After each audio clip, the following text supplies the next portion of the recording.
How did you see an idiot completely blow all of their money? Well, the accountant at the small business I work at does a lot of funny things with money. Has a perfectly good, paid-off car, but it was slightly too old to drive for Uber to make extra money, so she got a lease on a brand new car through Uber.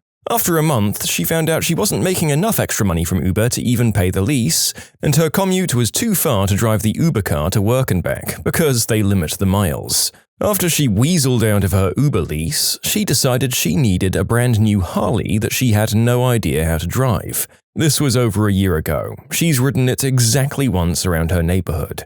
She'll be paying for this motorcycle for another 4 years at least. She took out a second mortgage on her home to fix up to get ready to sell, and she's so happy with the remodel that she's keeping the house. She's a single mother twice over, and is always telling us how some nice man from her church paid for her daughter's school trip or whatever. She is the dumbest person I've ever met, and I'm always a little freaked out that she's handling our money.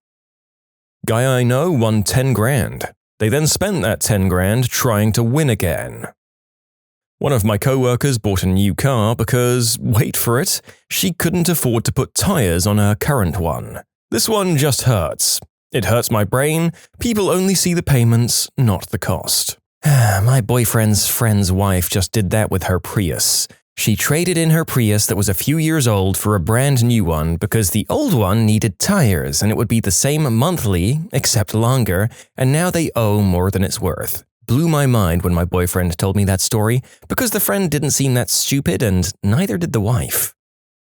Friend got $150K in life insurance from her mum passing away. It was gone in a year. She paid a $20K bail for her boyfriend. At the end of that year, he was also gone. She works at Popeyes now. God damn. I'm no financial genius, but at least I feel like when you get a gift like that, you have to put it into your house or something to help yourself out long term. Buy yourself 1 or 2 nice things, sure, but that's too much money to be an idiot with. Divorce. Growing up, we were good friends with a family that made it big with buying and selling airplane parts pre-internet. The couple went through a nasty divorce that got strung out over a 6-year period. The wife was 100% convinced through her crapbag lawyers that her husband had funneled money into secret accounts. He hadn't, and she wasn't happy with his initial offer, which was the mansion, half the multi-millions, and $5 grand a month for child support alone. The court proceedings went on for years, and at the end of it all, they pretty much had nothing due to court fees and lawyer fees. His business failed because of how unstable air travel became after September 11th. If she had just split things and taken that mansion and the other payments, she would have gotten $4.2 million from the divorce, not having worked a day in her life. In short, divorce is one hell of a substance. I have an idiot friend who's getting something like 30% of his wages garnished. Why? Because he forgot to pay his student loan.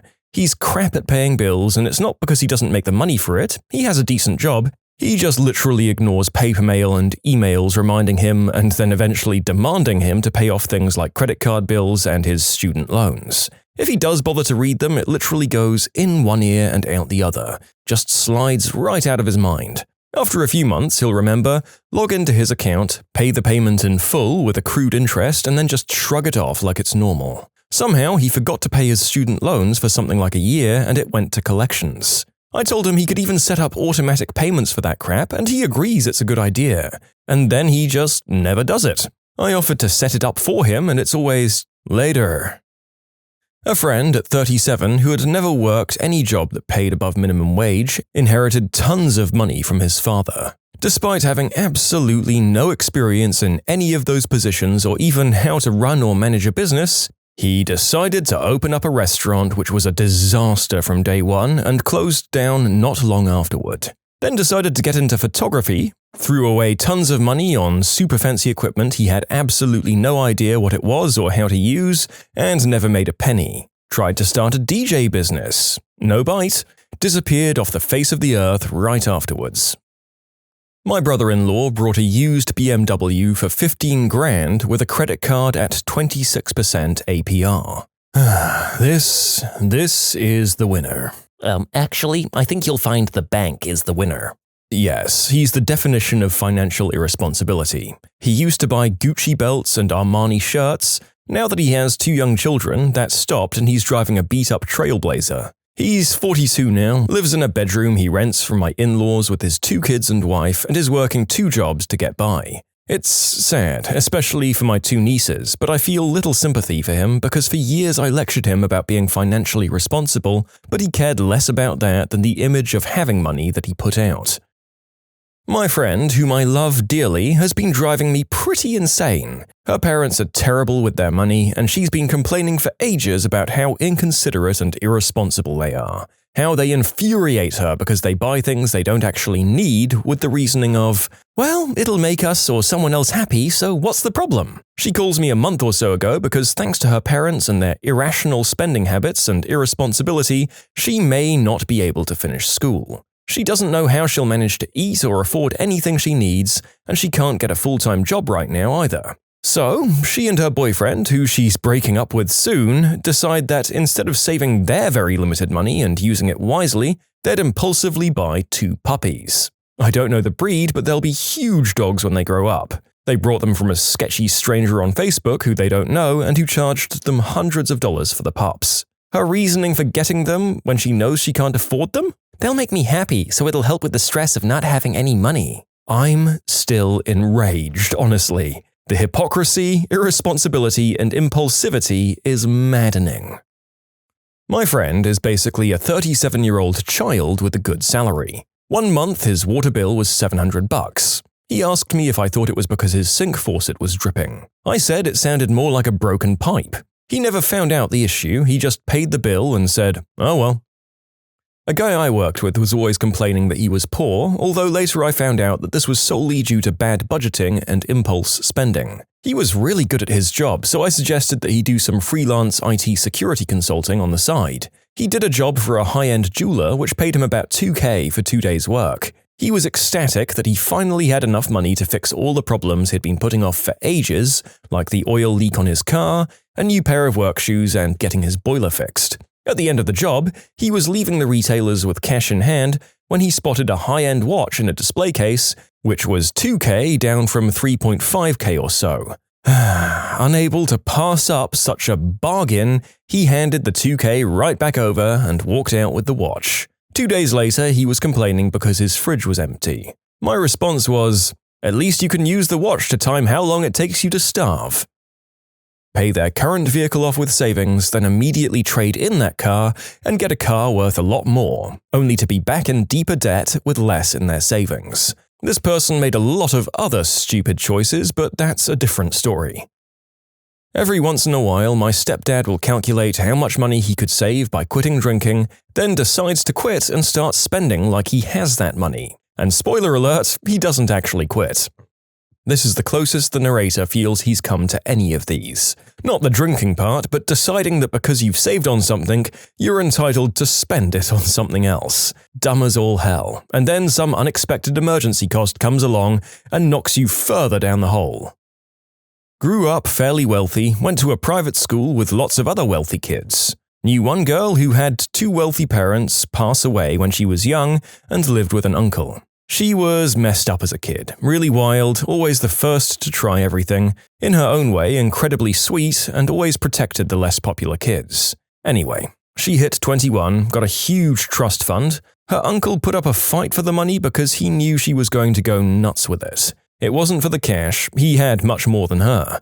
Ultimately, he lost and she got everything. It was the beginning of the end for her. She blew through the massive wealth in 2 years, doing untold amounts of white snow, binge drinking, trips to crazy places, constantly surrounded by people using her for party money. We're talking millions of dollars here. Not a cent invested anywhere. Anyways, 2 years later, she's back with her uncle, not a penny to her name. He loves her, so of course he takes her in. Everyone who was hanging out with her for the past 2 years is gone. Everyone laughs at her behind her back. A few hospital instances where she took too many substances left her a little slow. She tries school, but it doesn't work. Her uncle gave her a, quote, job, but it's a token thing. At least she's lucky enough that she had someone to look after her in the end.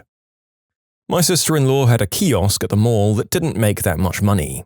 She doesn't have another job except Uber sometimes. She has 2 kids and always takes them to eat out and buy stuff that costs beyond her means. She lives with my mother-in-law and pays next to nothing for rent, so there's really no excuse. She refuses to even slightly thrift on her kids' clothes and constantly buys them stuff like Lacoste and Ralph Lauren because image is apparently everything. Her oldest just started kindergarten this year. He plays soccer too, so she splurged on the high-end equipment, and he's not really even that into the sport. Anyway, his teacher said that in her 25 years of teaching, this was the first time she was ever instructed by a parent to make sure their kid changed his shoes before PE. I just got the news this morning that she lost the kiosk yesterday. Too many fines for showing up late to open and bringing her youngest to work with her, so they shut her down. You can submit your own stories to be featured here on the channel. The story submission link is in the description below. And if you want to listen to some vibey music in the background, check out easymode, also linked below, and subscribe. My friend started up a gaming store, like for tabletop games, Magic the Gathering, D&D, gaming figurines, among other things. He mistakenly thought that because he was so interested in the material, it would be easy for him to jump into. He has no business acumen and has never owned a business in the past. He never had a lot of money, he always rented and was always behind bills, had child support and kids to pay for, though he was really good at penny pinching and saving money. But that was only half the equation. He ended up borrowing a bunch of cash from his new wife. He set up his store location in a small town that's rather out of the way, a bad location. He claimed the store was only temporary and was supposed to be a storage site so he could ship items sold off the internet. Thus, he never got much traffic and therefore very few sales. However, it was a source of contention between him and his wife. He had confided in me that his store was ultimately a reason to get out of the house and away from the family, which is not really a good reason to throw money into a business. He and his wife ended up divorcing. He decided to quit the store. He ended up with a ton of merchandise, packing his meager apartment that he'd been trying to sell. Worst of all, he apparently didn't keep his books. He's apparently somewhere around $50,000 in tax debt to the state and increasing with fines. I find this astounding because there's no way he had enough money to justify that much in taxes in the period he owned and operated the store. I wonder if something else was afoot. I gave my brother a step-by-step plan to cover his rent, keep his job, fill up his car, and pay me back within a 1-week period. He was tight on money. I found him at Foot Locker with a large bag 2 hours later. That must have hurt. Yep, 2 pairs of Nikes forcibly shoved up someone's butt would hurt quite a bit.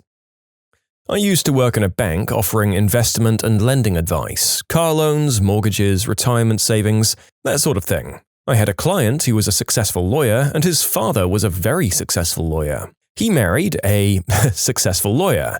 They made a lot of money, easily over $1 million each, so $2 million per year gross household income. Every week they had 0 money left. I tried to help by setting up an automatic contribution to a savings account. If they don't see it, maybe they won't spend it. Nope, they spent it. Every week they'd call me to transfer the money out of their savings and into their checking account. So I sat down with them and went over their budget. They didn't have one. They had no concept of what things cost. They didn't have a firm grasp of how much they made or how much they spent. They bought impulsively and recklessly. The Dodge Viper was a big thing at the time, so he went out and bought one and financed it. He didn't have the space for it, so he rented space to store it. He never drove it. He had it customized with expensive aftermarket stuff. It was a work of art. I don't know if he ever drove it at all. He had no interest in showing it or anything. It was a money pit. She had never cut her own finger or toenails in her life. Her whole life she had just gone for a weekly mani-pedi. More frequently if she chipped a nail or something. She shopped, like a lot. She always looked amazing. They were very smart people but had grown up with money and had no concept of it. Like it would always just be there. I tried to help them budget, but that means deciding to go with something or delaying a purchase, and they'd never done it before, so why start now? I left the bank and they were still going week to week. Wonderful people, but just no concept of money. Me, when I was 18 years old and applied for credit. 10 years later, I finally finished paying off those damn cards. I knew a guy that bought a Trans Am, fully loaded and had a $700 payment in 1985. That's like $1,650 today. He ended up bankrupt. Another guy I knew told me he was going to declare bankruptcy for over $4,000 debt about 25 years ago. We were riding in his late model truck and I said, Why don't you sell the truck, settle the debt, and save up for a new one? He got furious and yelled at me for saying that. He ended up bankrupt and still lost the truck. I bet holding the "I told you so" gave our author an actual aneurysm, because it sure as crap just gave me a headache just reading about this from a random dude on the internet 25 years after the fact. My friend. When I met her, I thought she was so financially stable and responsible. She wanted to spend a day shopping for more conservative clothes to go visit family out of state. We tagged along and had a great time. She spent close to $1,000 on new clothes and taking us out to dinner that day. I've since learned that she has zero ability to budget, frequently can't make rent, and basically can't take care of herself. Opens a store credit card every time she's offered because the more lines of credit you have open, the better. She has about 50 credit cards open. Well, that's anxiety-inducing, and I don't even know the girl.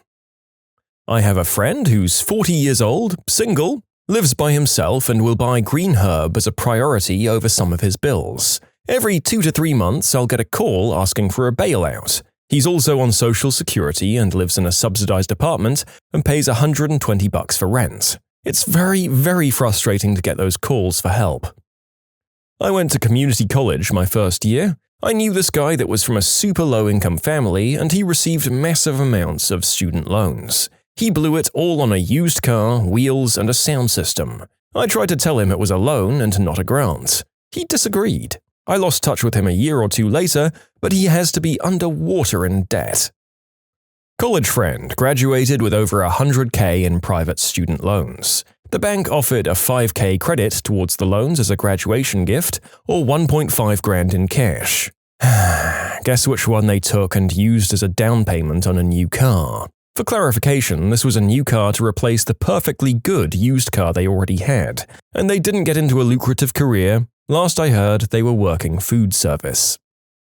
I have a colleague in her mid-50s who's divorced with no kids. She's the sole means of her own financial support. There's no parents or siblings to fall back on. She lives alone in an apartment. She recently took out her student debt consolidation loan. As soon as she gets those credit cards maxed out, she takes out a loan, pays the cards off, and runs them up again. I'd feel sorry for her if the charges were for general living expenses, but they're not. They're for highlights in her hair, manicures, trips to the Caribbean with boyfriend du jour, those cute sandals that she'll wear twice before replacing them with cuter sandals, high-end everything, makeup, perfume, and clothing. Once in a while, she'll lament about her $40K in loans and the fact that she's literally 2 paychecks from being homeless, and I'll gently point out that less trips to the salons and the islands might put her in a better financial position. I work hard and deserve nice things. I deserve vacations. I deserve to feel good and look good. Don't tell me how to spend my money. This coming from a woman who has to pay for her lunch with a credit card the day before payday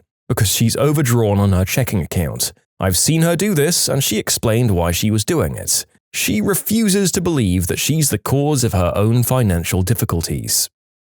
I know someone that will refuse to work a regular job, lives off the women in his life, doesn't have 2 nickels to rub together at 52 years old, and complains constantly about how everything is rigged to keep him from succeeding. One of my old friends was living paycheck to paycheck, less than that some months. She was eating food from work for breakfast, which was one of those ice cream places. When I was asking her about her finances to see if she could cut back something, she mentioned that she smoked recreational green herb every day, several times a day, but she said, "It's only a hobby, I could stop it at any time." However, she refused to stop it when I told her it was a possible avenue to cut back on if she wanted to comfortably make her bills. It got kind of tiresome to constantly hear about how she had no money for food. My friend had saved up about $8K and was planning to use it to down a new car. Instead, his parents forced him to use that money to buy his little brother a used car. The younger brother is the spoiled golden child who's supposed to lift the family out of poverty. The older brother, my friend, is the kind-hearted but apparently dumb one who had to drop out of school to work and help the family. It was pretty easy for them to force his hand in helping to buy the car. Rather than buying something cheap and reliable like a Camry, the dumb little brother goes full JDM and buys a crappy, overpriced Nissan Silvia. The car still needed work, and the idiot didn't even know how to work on cars. When I found out what happened, I was freaking livid. I know how hard my friend had worked to save up that money. What's worse is that the younger brother crashed the car a few months later and it just sat in front of their house for almost a year before they sold it off for dimes. Not the worst, but I had a strong lesson about money management. I was 11 or something. Hitman Blood Money just came out. I was hyped. I loved that series, so I started to save money right away. I was saving by walking home instead of taking a bus. I was saving by not eating candy or drinking soda. I was really close. But one day as I was walking home, I saw my cousin. He was holding an RC car, brand new. I asked about it and he said he won it with luck. He told me there's a game in the market near us. I was amazed. So you can pay $1 and spin the wheel? I wanted to try that game, and I wanted to win. I said to myself, okay, John, just 2 to 3 games. I went there and spun the wheel. And then I spun it again and again. I lost, but I still had a lot of money, right? When I realized I'd blown most of my Hitman money, I was determined more than sad. I wasn't going to afford Hitman, but I still had a chance for that car, so I spun again. Reality set in when I was sitting on the curb with a bag full of crappy candy and plastic vampire teeth. I lost everything I made in 1 month over 1 hour. I learned a hard lesson early, so I'm really grateful, but I still keep my saved money somewhere I can't reach easily, just in case. What's your profession's most interesting fact or secret? As a structural engineer, an engineer designs buildings and structures with precise calculations and computer simulations of behavior during various combinations of wind, seismic, flood, temperature events, and vibration loads using mathematical equations and empirical relationships. The engineer uses the sum of structural engineering knowledge from the past millennium, at least 9 years of study and rigorous examinations to predict the worst outcomes and deduce the best design. We use multiple layers of fail-safes in our calculations, from approximations by hand calculations to refinement with finite element analysis, from elastic theory to plastic theory, with safety factors and multiple redundancies to prevent progressive collapse. We accurately model an entire city at reduced scale for wind tunnel testing and use ultrasonic testing for welds at connections. But the construction worker straight out of high school puts it all together as cheaply and quickly as humanly possible, often disregarding signed and sealed design drawings for their own improvised field fixes. Research is never as cool as you think it is, even when there's fire and lasers involved. Most of the equipment I use is more than 20 years old and often duct-taped together. You're in research and you still have equipment? I just write frickin' grants all day. Amen to this. Plus, it's often shoved in the basement or some windowless, dusty room with moldy pipes. And there's an incessant hum from the machinery that kind of makes you go Edgar Allan Poe story insane. Real estate. Everything is negotiable, especially the fee. Serial renter here, I've never paid the asking price. Actually, that's not quite true. One time they wouldn't budge on that but installed a brand new kitchen instead. In the army, you'll do a hell of a lot of landscaping. Oh man, when the new CG came to Fort Carson, he put out a memo that soldiers are not to be pulling weeds or edging. We can mow lawns, but no weeds. It's asinine to create busy work for soldiers who are essentially just between deployments. Either train, do associated work, send them to college, or give them time off, was the new guy's policy. Casino security. If you're ever in a casino and you see a chair tipped over against a wall or covered in a garbage bag, don't sit in it. The odds are that someone has either crapped, peed, or thrown up on themselves on it. Why didn't they get up? Because the next slot was going to be a winner. That is simultaneously sickening and not at all surprising. Stay classy, casino goers. Also of note is that it's apparently so common that it's an acknowledged thing across multiple venues. Mortician here. The butt cavity of corpses has to be sewn shut, or the corpse could toot during the funeral. Visual effect artist. Actors are modified in movies as they are in magazines. Skin correction, awkward smile correction, one eye is closed more than the other in a frame. We correct that. Smaller waist, longer legs, bigger arms, six-pack, there's a lot of fake involved.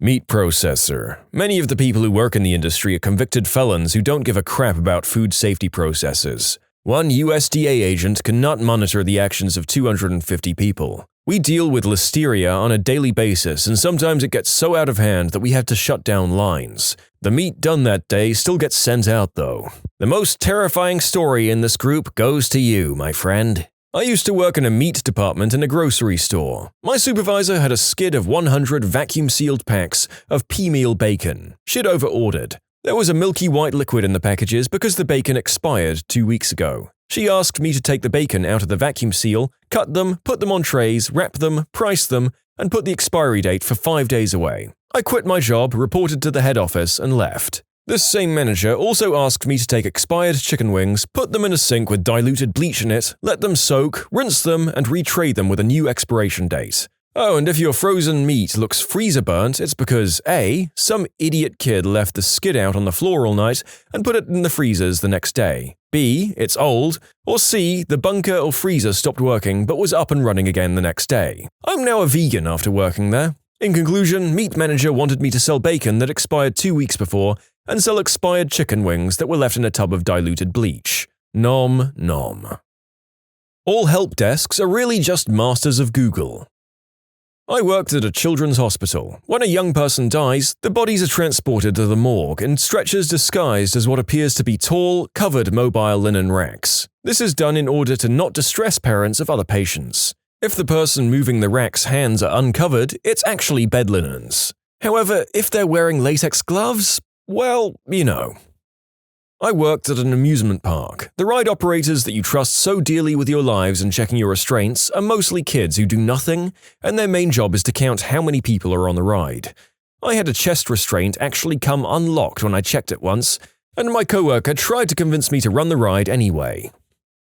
I'm a professor at a large university. Most days, I don't feel like an expert at all. Welcome to academia, world-class specialists with inflated senses of inferiority.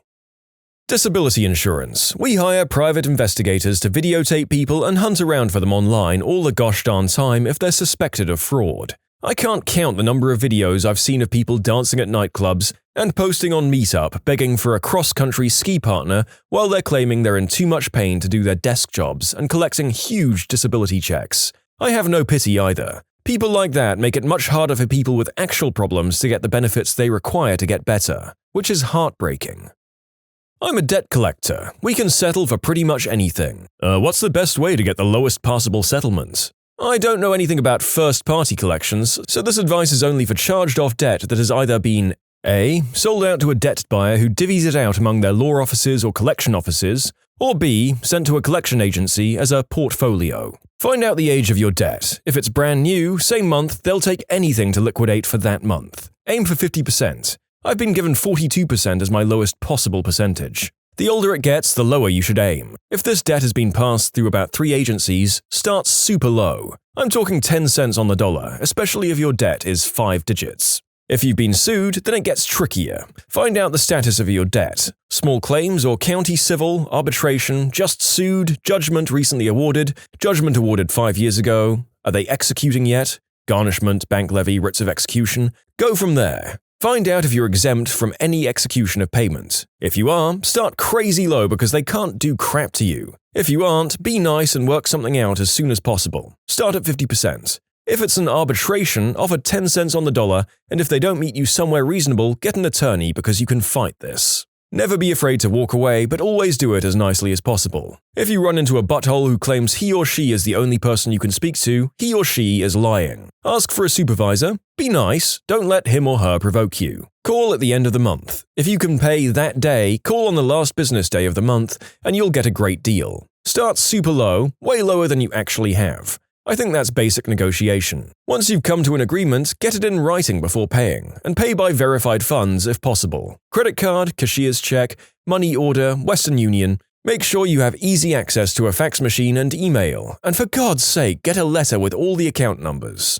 Original creditor account number as well as the in-house account number for the collection agency or law firm, with a signature stating that your account is closed. Keep that crap forever and ever. By the way, if you save $600 or more in principal or charge-off amount, then you'll be sent a 1099 at the end of the year. I've had people settle debts that are like $10K, and $6K of that is the charge-off amount. They settle for $3K and get a $3K 1099 that they have to pay taxes on as income. Take this with a grain of salt and confer with your tax preparer or whatever before accepting it as fact. I'm a lifeguard. I've seen a lot of kids get certified that would probably fall apart if a real emergency occurred while they were on duty. I'm also a lifeguard and also definitely one of these kids. Luckily, I don't think anyone has gone in the pool I watch for 3 years. I'd never thought about this, but it makes complete sense. This is a job that might often have teens or other people between jobs applying. Also, it's made me realize that a lot of American TV shows featuring teens normally has at least one who works a summer job as a lifeguard. Doctor here. We don't always have a way of figuring out what's wrong with you. There's no magic tests that will prove beyond any doubt exactly what you have. Furthermore, diagnosis of disease is not reached by following an algorithm. This isn't math. Your body didn't read my textbook, and way more often than not, there's not something I'm missing. In fact, every doctor I know orders way too darn many tests just to be sure they don't miss anything. Dumb doctors are few and far between. Jerks are not, but don't confuse the two. It took over 100 years of medical science to establish certain diseases as distinct entities, and many are rare or have convoluted criteria that only a few patients actually fill. So be patient and realize that I'm human and can't retain the entirety of my medical knowledge within my brain, and know that I'm working hard to help you get better. And you will be the last thing I think about before I go to sleep. The frozen yogurt where I work at is not fat-free or organic as we're made to say. The yogurt culture, a small cup of actual yogurt used to make the 4 gallons of the mixture, is organic. However, the milk, yogurt base, and flavoring used to make what's essentially 95% of the served product is not. In a way, the yogurt is organic and fat-free. What you're eating is far from that.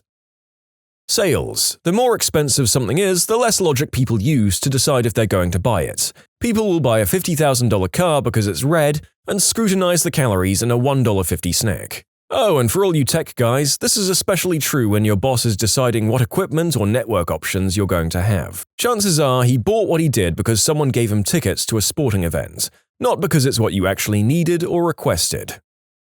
I work at a college dining hall. The 4-cheese calzones really contain only 3 kinds of cheeses. A pinch of mozzarella gets sprinkled on the top, and that counts as the 4th cheese. You son of a witch! Service clerk. If something isn't on the shelf, then we most likely don't have it, and asking me to check the back for it really just gives me a chance to look at my phone for text messages.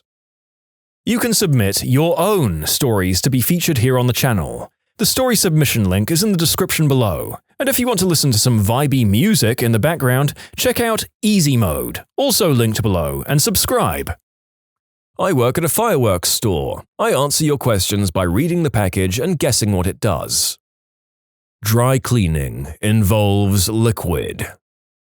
Nuclear non-proliferation analyst. Radiation monitors at ports of entry are better at detecting kitty litter and toilet seats than weaponized uranium. No worries, the contractor who sold the equipment made serious money on sales of those machines, and that's all that matters. I'm a roofer. We can't always get off the roof to pee. Where does it go?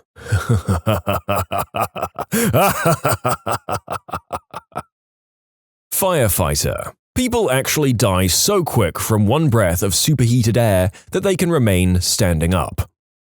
Casino security here. Money talks. You play $20 a hand, maybe $1,000 between gambling and food and everything, and get in a fight in the hotel, and you're probably going to jail. At the very least, you're being removed from the hotel. On the other hand, if you spend hours at our high-stakes table, all other circumstances being equal, we'll come to the room, tell you you're disturbing your neighbors, and please don't do that again. Same with basically anything that happens in a casino. We hate the people with money because they can get away with being the biggest jerks on the planet. But since their one weekend keeps the lights on in our casino for 6 months, we have to let them do as they wish, basically.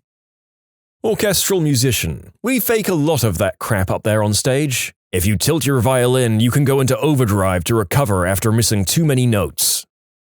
Meteorologist in school. The 5-day or 7-day or longer forecasts are completely useless and only made because people would get upset if we didn't have them. You could probably do just about as good yourself on anything more than 48 hours away, just by reasonably guessing based on the time of year. I wonder how many people actually remember what the 7-day forecast said 7 days ago about today. I'm gonna steal your suggestion and make a website or a widget or something. Would be pretty easy to post what the weather said it was going to be today a week ago, and then post actually what it is. How about stats that say the percentage of humidity they were close to or way off? Oh, who am I kidding? It'll never be made by me. Sushi chef. Ahi tuna is actually just yellowfin tuna. It's the lowest quality sushi-grade tuna you can get. People come in all the time and ask if we have ahi, then scoff when we say that we carry big eye and bluefin, which is the highest grade you can get. And if I tell them that, they think I'm trying to pull one over on them. Other insights? Ask the chef when they get their fish delivered. Try to come in on the days close to that. If it's nearing the end of the week, you're getting the older fish. Not really any dirty secrets, at least in my restaurant we're reasonably clean. Spicy tuna is usually made from older tuna that's still okay to eat raw but maybe changing color or developing an off taste. I thought it was common practice for sushi joints to get their fish delivered fresh every day. At least that's how it is at the places I frequent in California. Unless they're right on the coast, they're full of crap. Most places get it twice a week. And here was the narrator hoping to learn the secrets of whatever the chefs are shouting at us whenever we walk in the door. Yes, I know I could just Google it. Yes, I know it's probably not as exciting as I think. Let me live in childish wonder, people. Cupcake bakery. Contrary to popular belief, freezing cupcakes actually makes the cake more moist than the freshly baked cupcakes. In fact, we don't sell any cupcakes that were baked that day because they just aren't as moist as the ones that have been in our walk-in overnight. Comedy writer. It takes a team of people to make your favorite people look brilliant. I recently learned that comedy writers compose anecdotes for guests on late-night talk shows like Letterman and Fallon. It's obvious once you know this, but I'm embarrassed to say that I had no idea this occurred. Federal economist. If you call any of my agency's data helplines, you'll be connected with an actual economist to answer your questions. I've found that most statistical agencies are the same way. My company has a piece of software, hosted by us, in which the usernames and passwords are meaningless. It uses a long unencrypted number. When the customers call and ask us to change their username or password, we tell them to hold on, clack the keyboard a bit, and then tell them they're all set.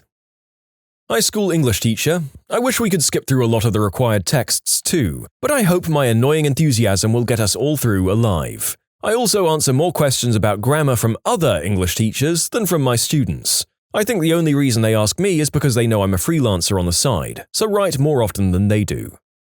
Vet tech. If it seems like your pet has spent an unusually long amount of time in the back, it might be because we think it's extra cute and are petting it and playing with it or taking it around for all the employees to fawn over. For any skeptics, obviously there are many reasons why we've had your pet a little longer than usual, but this is definitely one of them, and it's my favorite.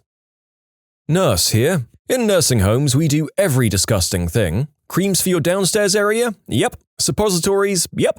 Putting your eggplant in a urinal and then holding it there so you can pee? Of course. We do all these things for the human body on a regular basis and we rarely get thanked for it. So please be nice. Also, a little added extra from my years as a hotel front desk agent, we can see the titles of all the adult flicks you watch and how long you did that for. So if you come down to the front desk and play it like it was a mistake, I'll know you watched F My Randy Wife for 47 minutes, and it will be very awkward. Catalyst synthesis chemist. The stuff I produce can make 20 tons of polypropylene from 1 gram of my material. Always blows my mind. Industrial engineer. Your company's processes are always going to have room for improvement because we need the work. Environmental scientist. Water from a municipal water source is just as or more sanitary than bottled water. Marketing and PR. Most of the magazine articles you read are influenced by the advertising dollars spent or the schmoozing by the PR pros. A human body cannot be completely consumed in a fire. I'm referring to most fires. Thermite reactions and lava pits might do the trick. I'm writing this down for future use. Don't dispose of bodies in fire. Got it. Adult store employee. Is that really a profession? Not really, no. But many of our toys are pretty much the same item in different packaging. A company will have different lines of toys that are really the same darn toys in different boxes. I'm a male massage therapist. If you get a stiff rod on my table and ask me to fix it, I'll deliver a quick chop or 3 to your upper inner thigh. It will reflexively disappear, and your berries will try to hide inside your pelvis. Fixed. It helps set the tone if some gross old man decides to press his chances. Hasn't happened in years, though. Athletes are refreshingly different from the general population. NASA intern. Most of the corrections to rocket blueprints are done in MS Paint. Chef. If you liked my first course, you'll usually get a larger dessert portion. Therapist. Most people get into the field as a result of their own personal struggles or messed up families. As a field, we're probably the most effed up. It's true, therapists aren't actually the perfect, stable people that a lot of us picture them to be. Most of them are just as messed up as the rest of us and have the training and emotional distance from their clients to be objective and help find and solve the problem. Advertising copywriter. There's very little manipulation or psychology involved. 99% of the time, it's just guys in a room talking about funny crap and then writing it down. Then, the account people retroactively justify to the client why it makes sense with a bunch of fancy science. But believe me, there's very little "this will trick them" going on in the writing room. Recruitment. Racism and ageism is a hell of a lot more prevalent than you'd believe. Your credit score affects insurance premiums.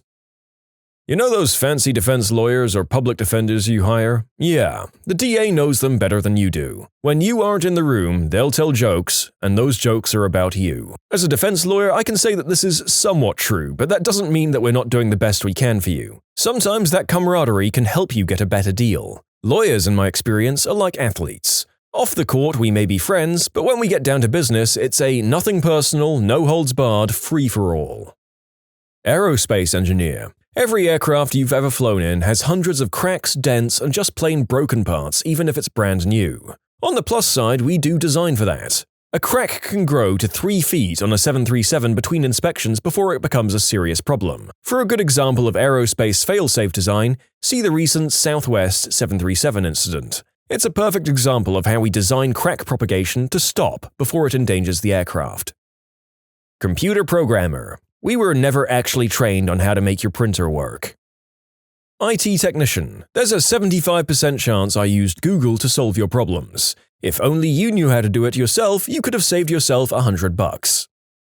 Alright, I'm a little late to this party, but I'm a radio DJ and I just want to shout this so everyone knows. People actually freaking love Nickelback. We get maybe 2 to 3 calls a day asking for some obscure cover some indie band did, and the rest are just all requests for that crap you complain about hearing too often. Listeners absolutely cannot get enough Nickelback, Linkin Park, Green Day, and others. It's mind-boggling. The reason Photograph is on the radio so gosh darn much is because people keep requesting it. It's not my fault.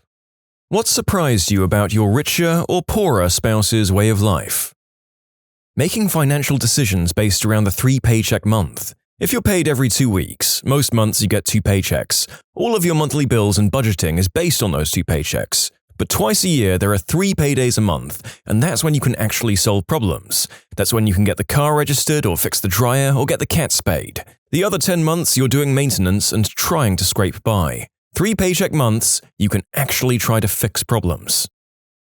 I was the poor one. My husband, at the time still boyfriend, took me out to a very nice restaurant.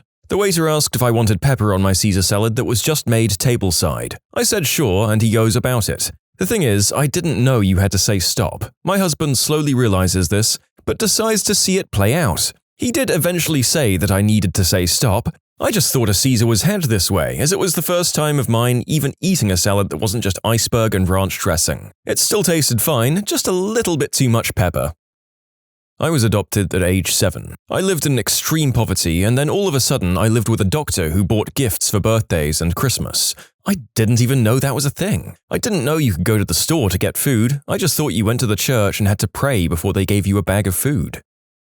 When the family had people over for dinner, if they ended the prayer before the meal with FHB, Amen, it was a signal to let the children know that they don't have enough food for everyone, so take smaller servings and let the guests get a regular serving. FHB equals family, hold back. They were always generous to their friends and didn't let their lack of funds embarrass themselves when doing so. I was just thinking the same thing. My family was considered antisocial. It wasn't because we didn't like socializing or going to events, it's because we couldn't even afford to, and if mom and dad organized dinners, they planned months beforehand and scraped every cent together to pay for it. My ex was stunned when I told her I've only ever had one birthday party, 21st, because mom and dad had no money. Hi. Yeah, rich people who want to marry someone significantly poorer. Hello, it's me. Hi. Sorry to the last author, I'm not sure your method is going to be helped out much here. I just thought I'd spread your industrious gold digging to YouTube as well as in the forum it was originally posted in. Honestly, food insecurity. When we were first married, she would get visibly uneasy if the food in the house was running low. She'd never overeat or anything, she was just always concerned about it. A lot of times when she was younger, she went hungry. On the humorous side though, she hates camping. Her answer is always the same. I camped because it was fun, and she camped because they couldn't afford hotels. For me, my love of camping started from growing up poor. The only family vacations my single mum and brother and I had were family reunions several states away. It involved long road trips in a crappy car with no AC, but we got to camp in tents and get a break away from reality. We also ate a lot better over a campfire than me making hamburger helper for my brother while my mum went to bed early. She worked hard to support us and battled with depression untreated for years until she could afford medication. Those trips were good for all of us. She and her mother lived with her grandfather to not be homeless because her grandfather owned a house. She was putting community college payments on her credit card and building debt with it. I paid off her credit cards when we were dating, and she cried from me being so nice. It was only like $1,300. I bought a condo and we got married, then we bought a house. I never really considered myself rich until I started dating her and learned that a trip to Wendy's was a treat. I grew up middle class and we're currently middle class now. I get giddy with excitement after grocery shopping trips. It just feels so good to even have enough food. Though I still have to constantly remind myself that I'm allowed to eat if I'm hungry, I'm a grown-up. I bought it. That and snacks. We were never allowed to snack between meals and never bought anything extra that wasn't absolutely necessary. My husband had to teach me, you buy something tasty that you don't actually need, and then you can just sit and eat it whenever you feel like it. Amazing. I still don't really do it, but it's nice to know that I can. My wife was born and raised in the Soviet Union. She still goes crazy for fresh fruit like it's the most extravagant luxury. The prevailing mindset in my husband's community growing up was that insurance was something only rich people had. Not health insurance, mind you. Well, not just health insurance. Auto insurance. Going without it was a way of life for most everyone he knew. My significant other has to constantly remind me that I can go to the doctor whenever I need to, instead of just hoping I don't die. Sandwiches. When I made him a sandwich, I only put one thin slice of meat in it. He couldn't believe that was how I had sandwiches growing up. Growing up, we weren't allowed to just eat deli slices. It had to go between two pieces of bread because that would fill you up faster and save on meat costs. I'm not well off, but my stepfather is. I was raised by a single mum who spent money on everything, and bills were always behind. She just couldn't manage her money at all. In her 50s, she met and married a multimillionaire. We're in Middle America, so that goes further than maybe in a lot of areas. They've given themselves $10,000 a month budget to live on, living on interest. They own their own home. Anyway, once my mum met him and they all got their finance situated and paid off, she won't spend a penny. He spends like it's going out of style. He's actually begged me to take her shopping to get clothes and accessories. She won't do it. She spent more when she was a single mum with nothing. It makes no sense to me, at least buy a new outfit. She's hell-bent not to use a penny of his money. They barely even have any groceries. If they have anything, it's because he buys it for them. She's a retired nurse that gets a retirement and social security, but she won't spend anything. She lives poorer now than at any other time in her life. This sounds less like a financial issue and more like she's trying to preserve her pride. She knows that people will think she's a gold digger if she spends his money, so she's going to the opposite extreme and refusing to benefit from any of it. Absolutely. Sounds like she doesn't want to come off as a gold digger who spends her husband's money. But also, she may have realized that she doesn't really need to spend much money anymore if basics are covered and she doesn't have young kids. My mum spends very little money, as does my dad. They have money, but they've always been brought up frugal. I realized that the biggest expense has always been us kids. Piano lessons for us, trips for us to see grandparents, dinner if it's our birthdays, toys every so often. Now they don't have to spend on that stuff. They occasionally eat out, they travel a bit, but usually that's paid for by my dad's company. So they just don't spend much. They don't enjoy spending in and of itself, and they just spent money in the past to take care of the family. I didn't marry this woman, but when we started dating, she always just wanted to chill at my place, never hers, which was fine, but she gained 35 pounds in just like a few months of dating. She was 100 pounds when we started dating. Not that it was a bad thing. 1, I'm a chubby man, and 2, I was just glad she wasn't preggers. Anyway, turns out her family couldn't afford dinner sometimes, so suddenly she had a place to eat every night and gorged herself. I know 2 siblings who were starved by their dad for years until CPS took them away and placed them with their biological mother. From there, they gained at least 100 pounds respectively and will not stop gorging themselves on food. At first, I didn't understand, but now that I'm older, I know. Food scarcity is traumatizing. I fell in love with my uni best friend who really didn't have any money. When I got a job for my birthday, I decided to plan a holiday and offered to bring him along. He doesn't know I'm in love with him at all, but maybe I should tell him. Well, this is a bold move. I just hope he's not the kind to get insecure about a woman paying the lion's share of that sort of thing.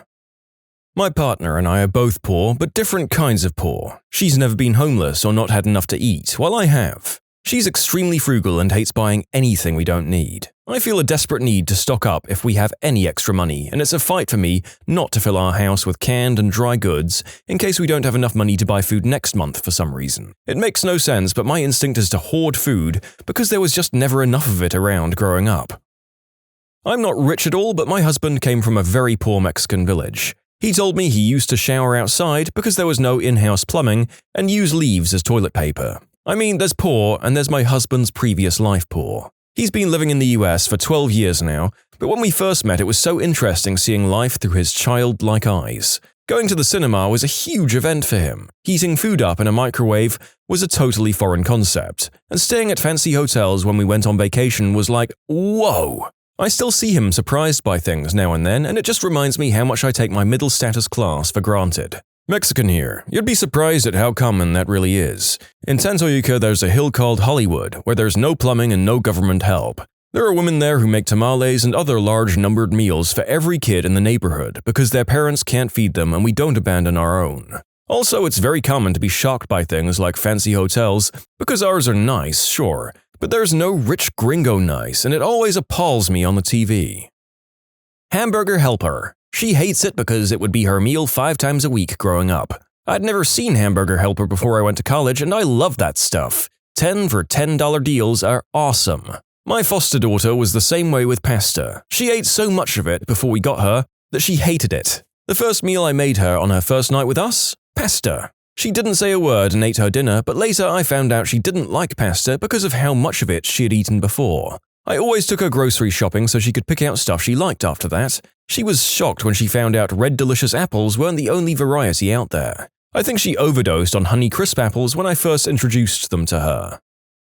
My significant other said, "Today I made rent," meaning today I've earned enough or accumulated enough to pay the rent, and I realized that this is a monthly accomplishment to someone with no fixed income or salary. You can submit your own stories to be featured here on the channel. The story submission link is in the description below, and if you want to listen to some vibey music in the background, check out easymode, also linked below, and subscribe.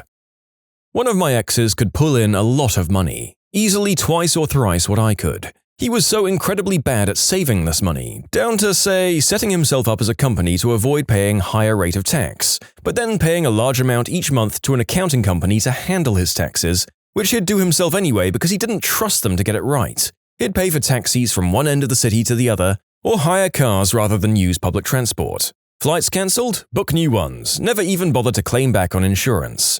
Buy a sports car? Wreck it, sell it for scrap. He'd work contracts and then take time off work on his own startup, but spend every weekend just going out and buying substances and booze. Haha, money really means nothing to you, huh?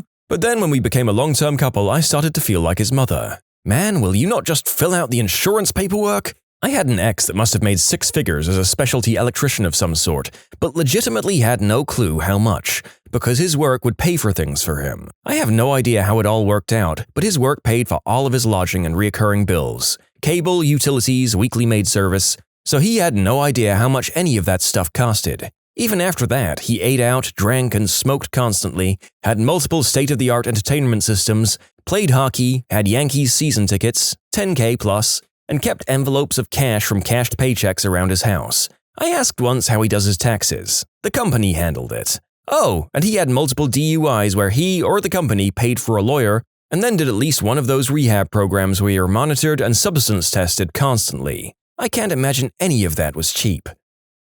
My husband grew up in a family where they were comfortable but on a strict budget. 6 kids and mum on disability. My family had no budget. One day we were at the grocery store and he always insists on walking up and down every aisle. I finally lost it because he was taking so long and asked him why he did it. Growing up, we could only spend $100 a week on groceries for all of us. I always had to put what I wanted back because I couldn't afford it. Now I can afford whatever I like, so I just like to look at everything I could have. Took him 10 years to tell me this. I felt like a terrible person. I've had a few people write in that $100 a week is a huge budget and how is that a stretch? We live in a city with an extremely high cost of living. It's in the top 30 in the world. Getting a family of 4 fed for that much weekly would be a huge stretch here, and his family did an amazing job.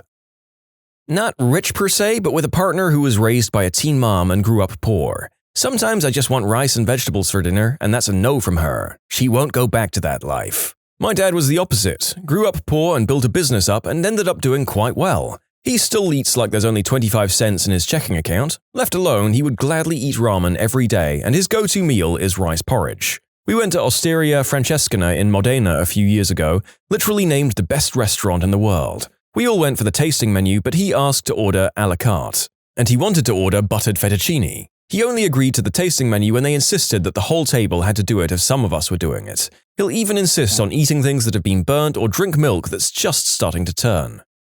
I was with a girl for a while who grew up in a pretty broken home. Still surprises me just how bad her spending habits are. She racks up credit card debt like it's nothing. She lived in the desert without air conditioning. The narrator would dearly love some context here. Did she grow up in the desert? Or was she choosing to live out there when there were better options available to save on cost of living? We've been long-term dating. She comes from a lower-income family than me. Pets. I was always surprised by the number of pets she and her family had living in the trailer and how much of a share of their income they spent on them. My dad is a successful business owner now with several houses and multiple sources of income. But he grew up dirt poor when he had parents and became even poorer when he was out on his own at 14. Think sleeping on the floor of a gas station men's room poor. To this day, he'll take a small handful of cereal out of his bowl before he pours milk in and put it back in the box, so he'll always have some cereal for later. Over 40 years later, and the pain and worry of growing up poor without luxuries like breakfast cereal will still affect him. Growing up without money does crappy things to people. Credit cards were avoided. For me growing up, we were encouraged to get a credit card in our name and use it as much as possible in order to build credit. There was always money to pay it off each month, so it made sense to 1.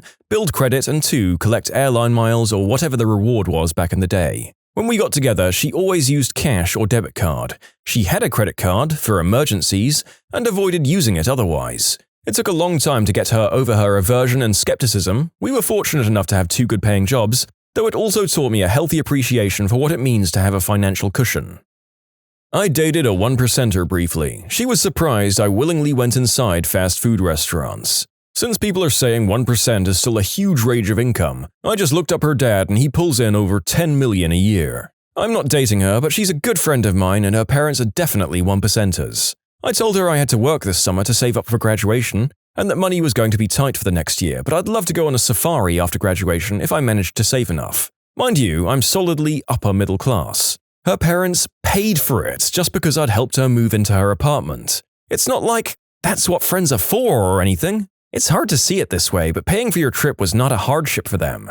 It was a small blip that was a nice thing to do for a friend, just like helping your friend move was a blip for you. I'm from a middle-class family, but my wife's parents are near billionaires, 0.001%. She was shocked about many things. 1. That I considered the cost of food and groceries at all. They'll go to gourmet food stores and spend over $1,000 and say things like, "Well, it's for food. We're ingesting this stuff, it should be the best." 2. Booking non-first-class airfare on any long trip would be considered cruel and unusual punishment to her. 3. No concerns about utilities, insurance premiums, no comparison shopping on routine things at all. 4. Every vacation is the finest you can imagine, oftentimes bordering on ridiculous, having so many upsells on packages and bespoke items that it's just wasteful. 5. No concept of debt and understanding of how normal people live. 6. My wife was shocked when I save things that get wet or muddy. She would just want to throw things like clothes and fine items in the trash away when they were just lightly bruised. We're very much in love and have shown each other a lot. She enjoys hanging with my salt-of-the-earth mum more than her own family at this point. I like being spoiled here and there as well. It's a great mix. Now I've adopted her standard of living. We met in medical school. She did a decent job of hiding her privilege there. Our relationship grew out of our shared sense of humor and, of course, physical attraction. Not super rich by any means, but my husband said he'll always be surprised by the following. How I lived off $13K in 2011. Resiliency to survive financially and pursue my dreams of being the first college graduate in my family. How I didn't know what spinach was or tasted like until our first few dates, in addition to a lot of other leafy greens. First real date in my 20s. We went to a steakhouse. When the waiter asked how I wanted my steak, I said cooked. Ha! Yikes. Didn't know there was any other way than how my dad cooked steaks. Cheap flat steaks topped with ketchup or ranch dressing. I was the poor one. It absolutely floored me how my wife acts when something broke like a car, appliance, clothes, etc. As a child living below the poverty line, replacing a tire or other necessities was a disaster, requiring tricky trade-offs in the budget or just plain acceptance of how boned you were. When my wife's phone broke, I went into full panic mode while she just shrugged and said, "We can just get a new one this afternoon." And then we did. I'm normally a Picasso, MacGyver of the duct tape and trash bag world. This skill helped me break into IT. Sadly, the phone was beyond repair. Trust me, if I could have fixed it, I would have. In my case, I'm from the wealthy family and my partner grew up poor. A couple of months ago, our new TV from a big box store broke suddenly. He bought the warranty, which I never do, I didn't think they worked, and he spent like 5 hours on the phone over 3 days and got us a replacement TV, which is not something I would have done or thought of doing, which makes me sound so spoiled, but I learned something for sure. He was making good money but came from a poor family. One thing that surprised me was the lack of budgeting. No knowledge of 401k or Roth IRA. Retirement seemed like something that he'd never get to do. Even though he made good money, he was starting to rack up credit card debt. Now he's much better at it than I am. He adores budgeting and looks forward to financial independence and retiring early.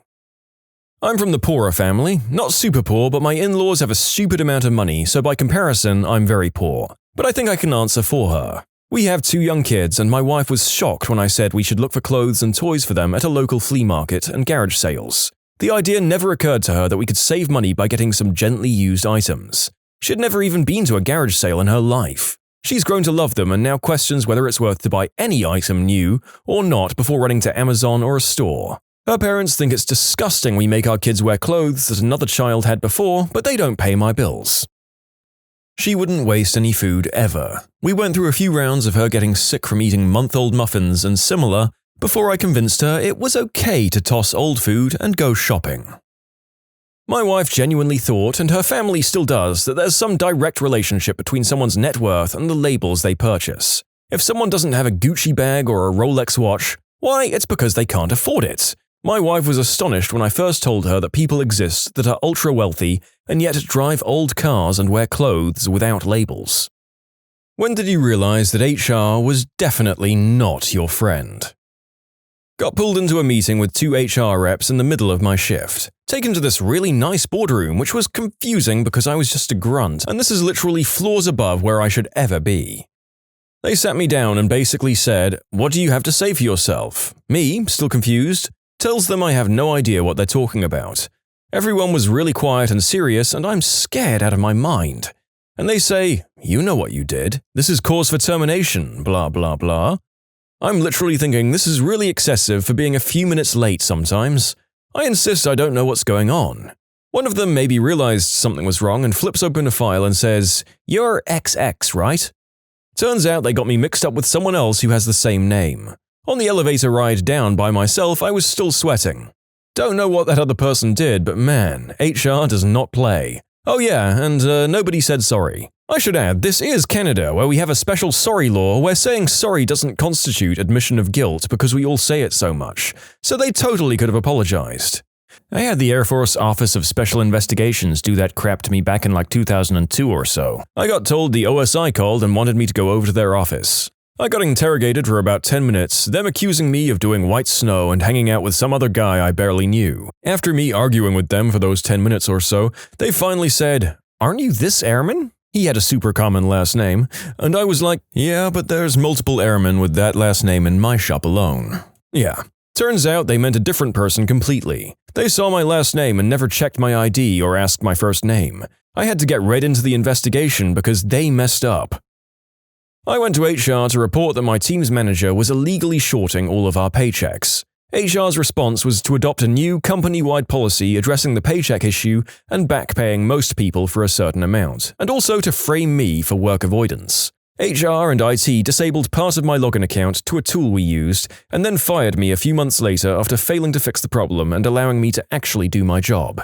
They tried to deny my unemployment claim afterwards, told unemployment rep that they had logs showing that I did something to break the tool I don't even have access to break in the first place. They also didn't think to disable my email address in a timely manner, so I was able to back up all of my emails with IT documenting exactly what went down. Unemployment approved my claim and hit them with a major penalty to their insurance. This entire thread will likely hammer home something that I've said in an earlier video.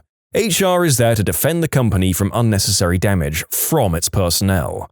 Whether the best way to do that is removing you or the person you have a grievance with is more important than any actual justice. I work in Sweden. I had a friend recruited to an identical position as mine. I had to tutor him for a year, given that I have more work-life experience for that gig. He came in earning €1,000 a month more than I did. When time came for salary discussions for me, I used this example and my manager tried to pass that along to at least align my salary. The HR partner responded that they didn't want to make that drastic raise because, and I quote, "there might come a time where he and me wouldn't do the same things as now, and if that happens, we can't downgrade his pay, and he would therefore be overpaid. This is because 2 other team members had been demoted and now make manager pay for less work. We do the same job, but they make double of what I do. I got a minor raise that year due to my boss asking the other team members to give up a small share of their annual raises to be able to align my salary. Quite insane that they actually had to do that. Still not anywhere close to being aligned. On Monday comes this year's salary discussion. The madness is to be continued. Delivery-wise, I perform better than they do. They're 10 and 20 years older than me. The friend I mentioned is 1 year younger than me. HR ordered me to downgrade my 3 excellent employee reviews to satisfactory because management didn't recognize their names. I got written up for telling my employees this. HR denied that they told me anything, even though I had the emails from them documenting it. Totally worth it. My employees were excellent and got the raises they deserved. I saw a similar situation. The company has a policy where 10% of the workers had to get bad performance reviews, which meant no raise for that year. What the company didn't take into account is that some teams are small and hyper-specialized. You can imagine what happened next. A bunch of crucial employees quit and that policy was cancelled, but the damage was already done. I fight this every year. Their argument is that part of the job should be going above and beyond the call of duty, so when people do a good job, that's technically satisfactory work, which warrants the same merit increase as everyone else. When I ask what the metrics are for exemplary work, they straight up told me that executive leadership isn't allowing any exemplary ratings this year, and that generally nobody should be able to get an exemplary rating. My counter is that hard work should be rewarded to encourage further hard work, and ask if they want to send a message that the company is only willing to encourage the bare minimum. Yes, that's what we prefer. The 3-point scale should just be a 2-point scale, nobody should get a 3. Isn't that some crap? Co-worker accidentally backed his company truck into my personal car while it was parked. He alerted me and our local manager immediately. We took photos, filled out the incident report, yada yada yada. Everyone in our office was in agreement about what happened, that it was an honest accident and the company's insurance should cover the cost of fixing my car. Then the HR director got involved. First, he tried to get me to assume liability since it was my personal vehicle that caused the accident. My car was parked in the parking lot and I was inside at my desk when it happened. When I pointed this out, he backed down and said he would file the claim. Next, I got a call from a hostile insurance adjuster from my company's insurance demanding that I provide my insurance information or they'd be pursuing legal action. It turns out the HR director had filed the claim saying that I'd run into the parked work truck with my car and tried to flee the scene, but was witnessed by a coworker who reported me. I informed the adjuster what had actually happened and emailed her the photos and signed incident reports and witness statements that we'd filled out, and she changed her tune pretty quickly and said she'd get back to me. The next day, I get a settled agreement from HR asking me to accept $1,100 for repairs and to sign a form releasing the company from further responsibility. I'd only just dropped my car off at the body shop and hadn't even gotten the estimate back yet. I declined and was told that I either had to accept their offer or be out of luck. At this point, I reached out to my own insurance and told them what happened. As I went through the sequence of events, I could hear my agent getting almost giddy about the blatantly illegal tactics HR had tried on me. In the end, they processed my claim and pursued my own company's insurance through subrogation. He also mentioned that they would probably be seeking additional damages due to falsification of statements in the initial claim. You don't F with USAA. In the end, the damage ended up costing over $4,000 to fix, but I didn't have to pay a cent, not even my deductible. I don't know if the HR director experienced any consequences, but there was a comment in our finance VP's year-end report about needing to reduce extraneous costs due to reporting delays and inaccuracies in liability claims. The HR payroll manager at a small hospital I worked at had a bad habit of not paying the sign-on bonus that was paid out incrementally in 3 payments through the course of a year, and sign-on bonuses for picking up extra shifts. After repeated requests to be belatedly compensated, I took it to corporate, who addressed my issue immediately. A couple of weeks later, I was terminated on what amounted to a technicality where I forgot my badge one shift, and my relief was late to take over sitting with a patient, causing me to receive more points against me than if I'd called out for that shift. When I was called in to receive my notification, the director of nursing was shocked, but ultimately there wasn't much she could do. I'll revise my earlier statement. 90% of HR's job is controlling damage to the company. The other 10% is dishing out vengeance when they're brought to task for their evil behavior. Overall, I've been able to get along with HR departments with one exception. I was working a help desk job for a company during college, and the head of HR called in for help. He was making an Excel spreadsheet and couldn't figure out how to make a formula do what he wanted. I offered to come and take a look as we were in the same building, and he told me I couldn't because the spreadsheet was full of confidential information. So I asked then if he could describe exactly what he was trying to do without giving away any specific information, and he told me what he was trying to do was confidential. So I clarified that he wanted me to tell him how to do something, but I couldn't see it and he wouldn't even tell me what he was trying to do. At that point, he agreed that I wouldn't be able to assist him since he couldn't divulge anything. As soon as we hung up, he called my boss to complain that I was useless. That there is a top-tier Class A moron. You have my sympathy. They already said it was the head of HR. Calling him a Class A moron is redundant.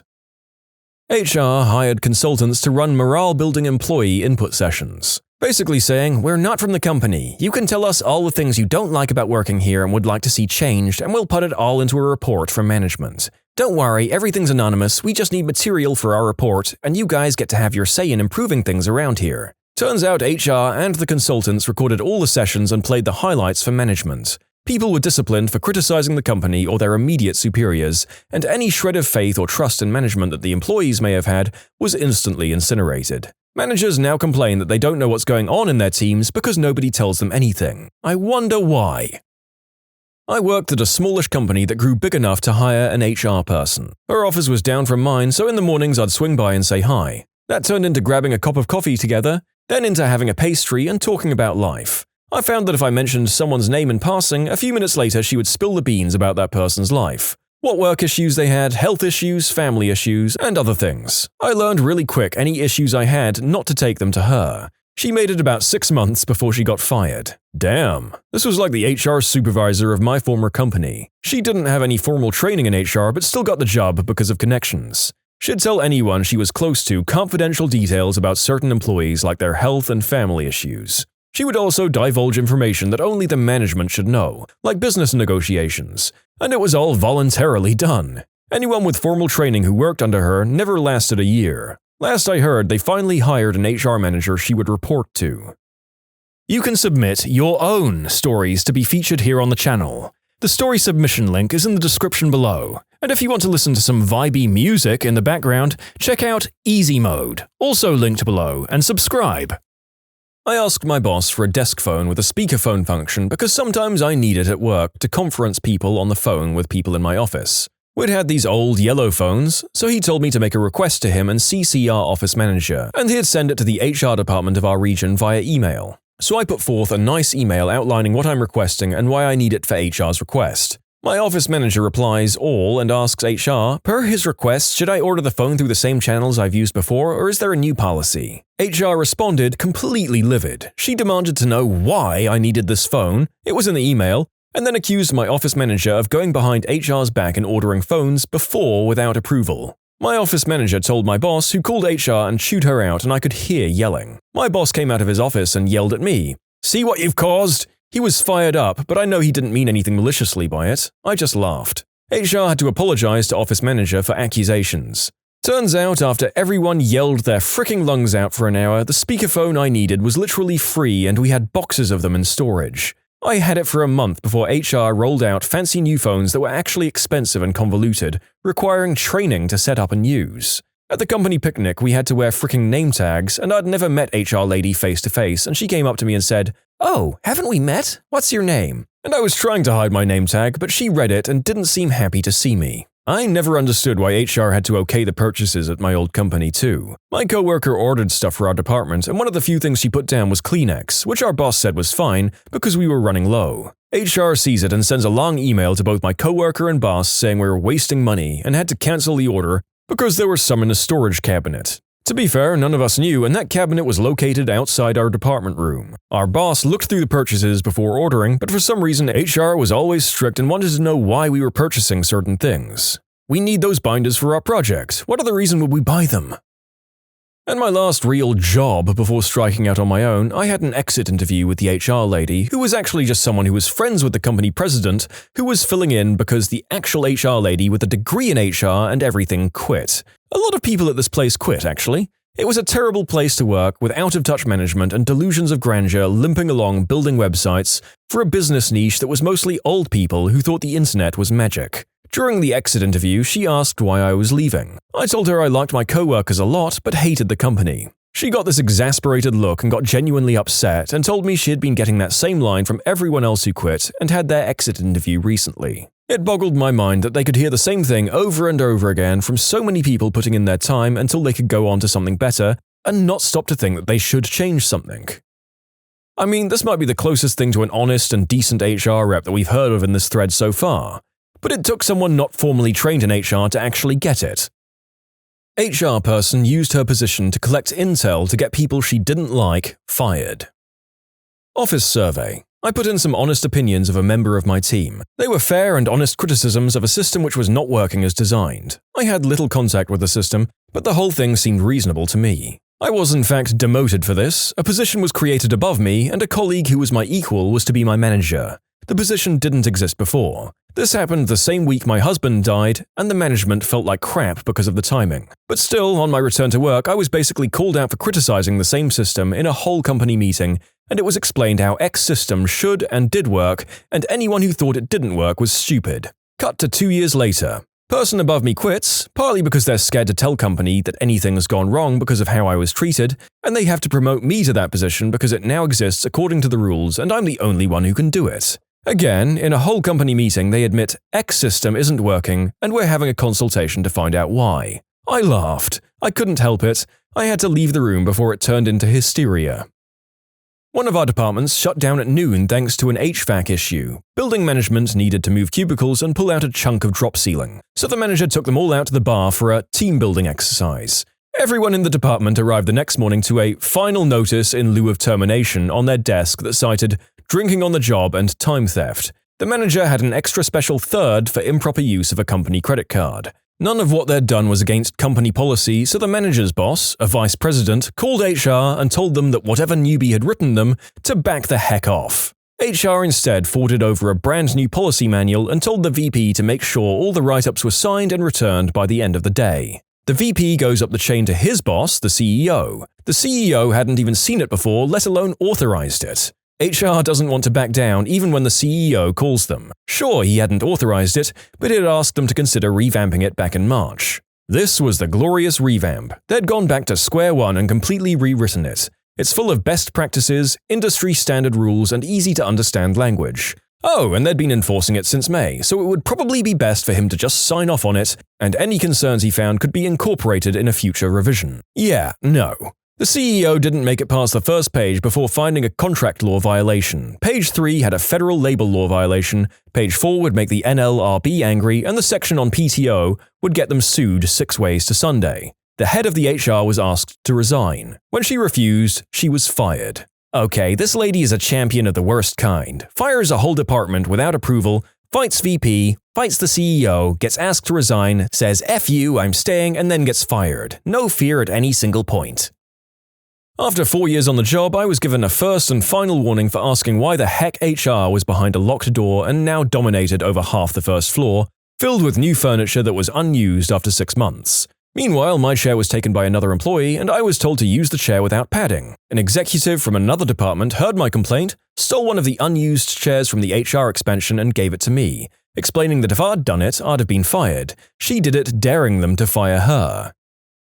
Good on the exec. After doing this entire thread, I'm beginning to feel like Michael Scott was completely justified in his mistreatment of Toby Flenderson in The Office. Obviously, there are probably HR reps who are fine, but if the only way to care for your employees is to fight the people who claim they look after them, broken system.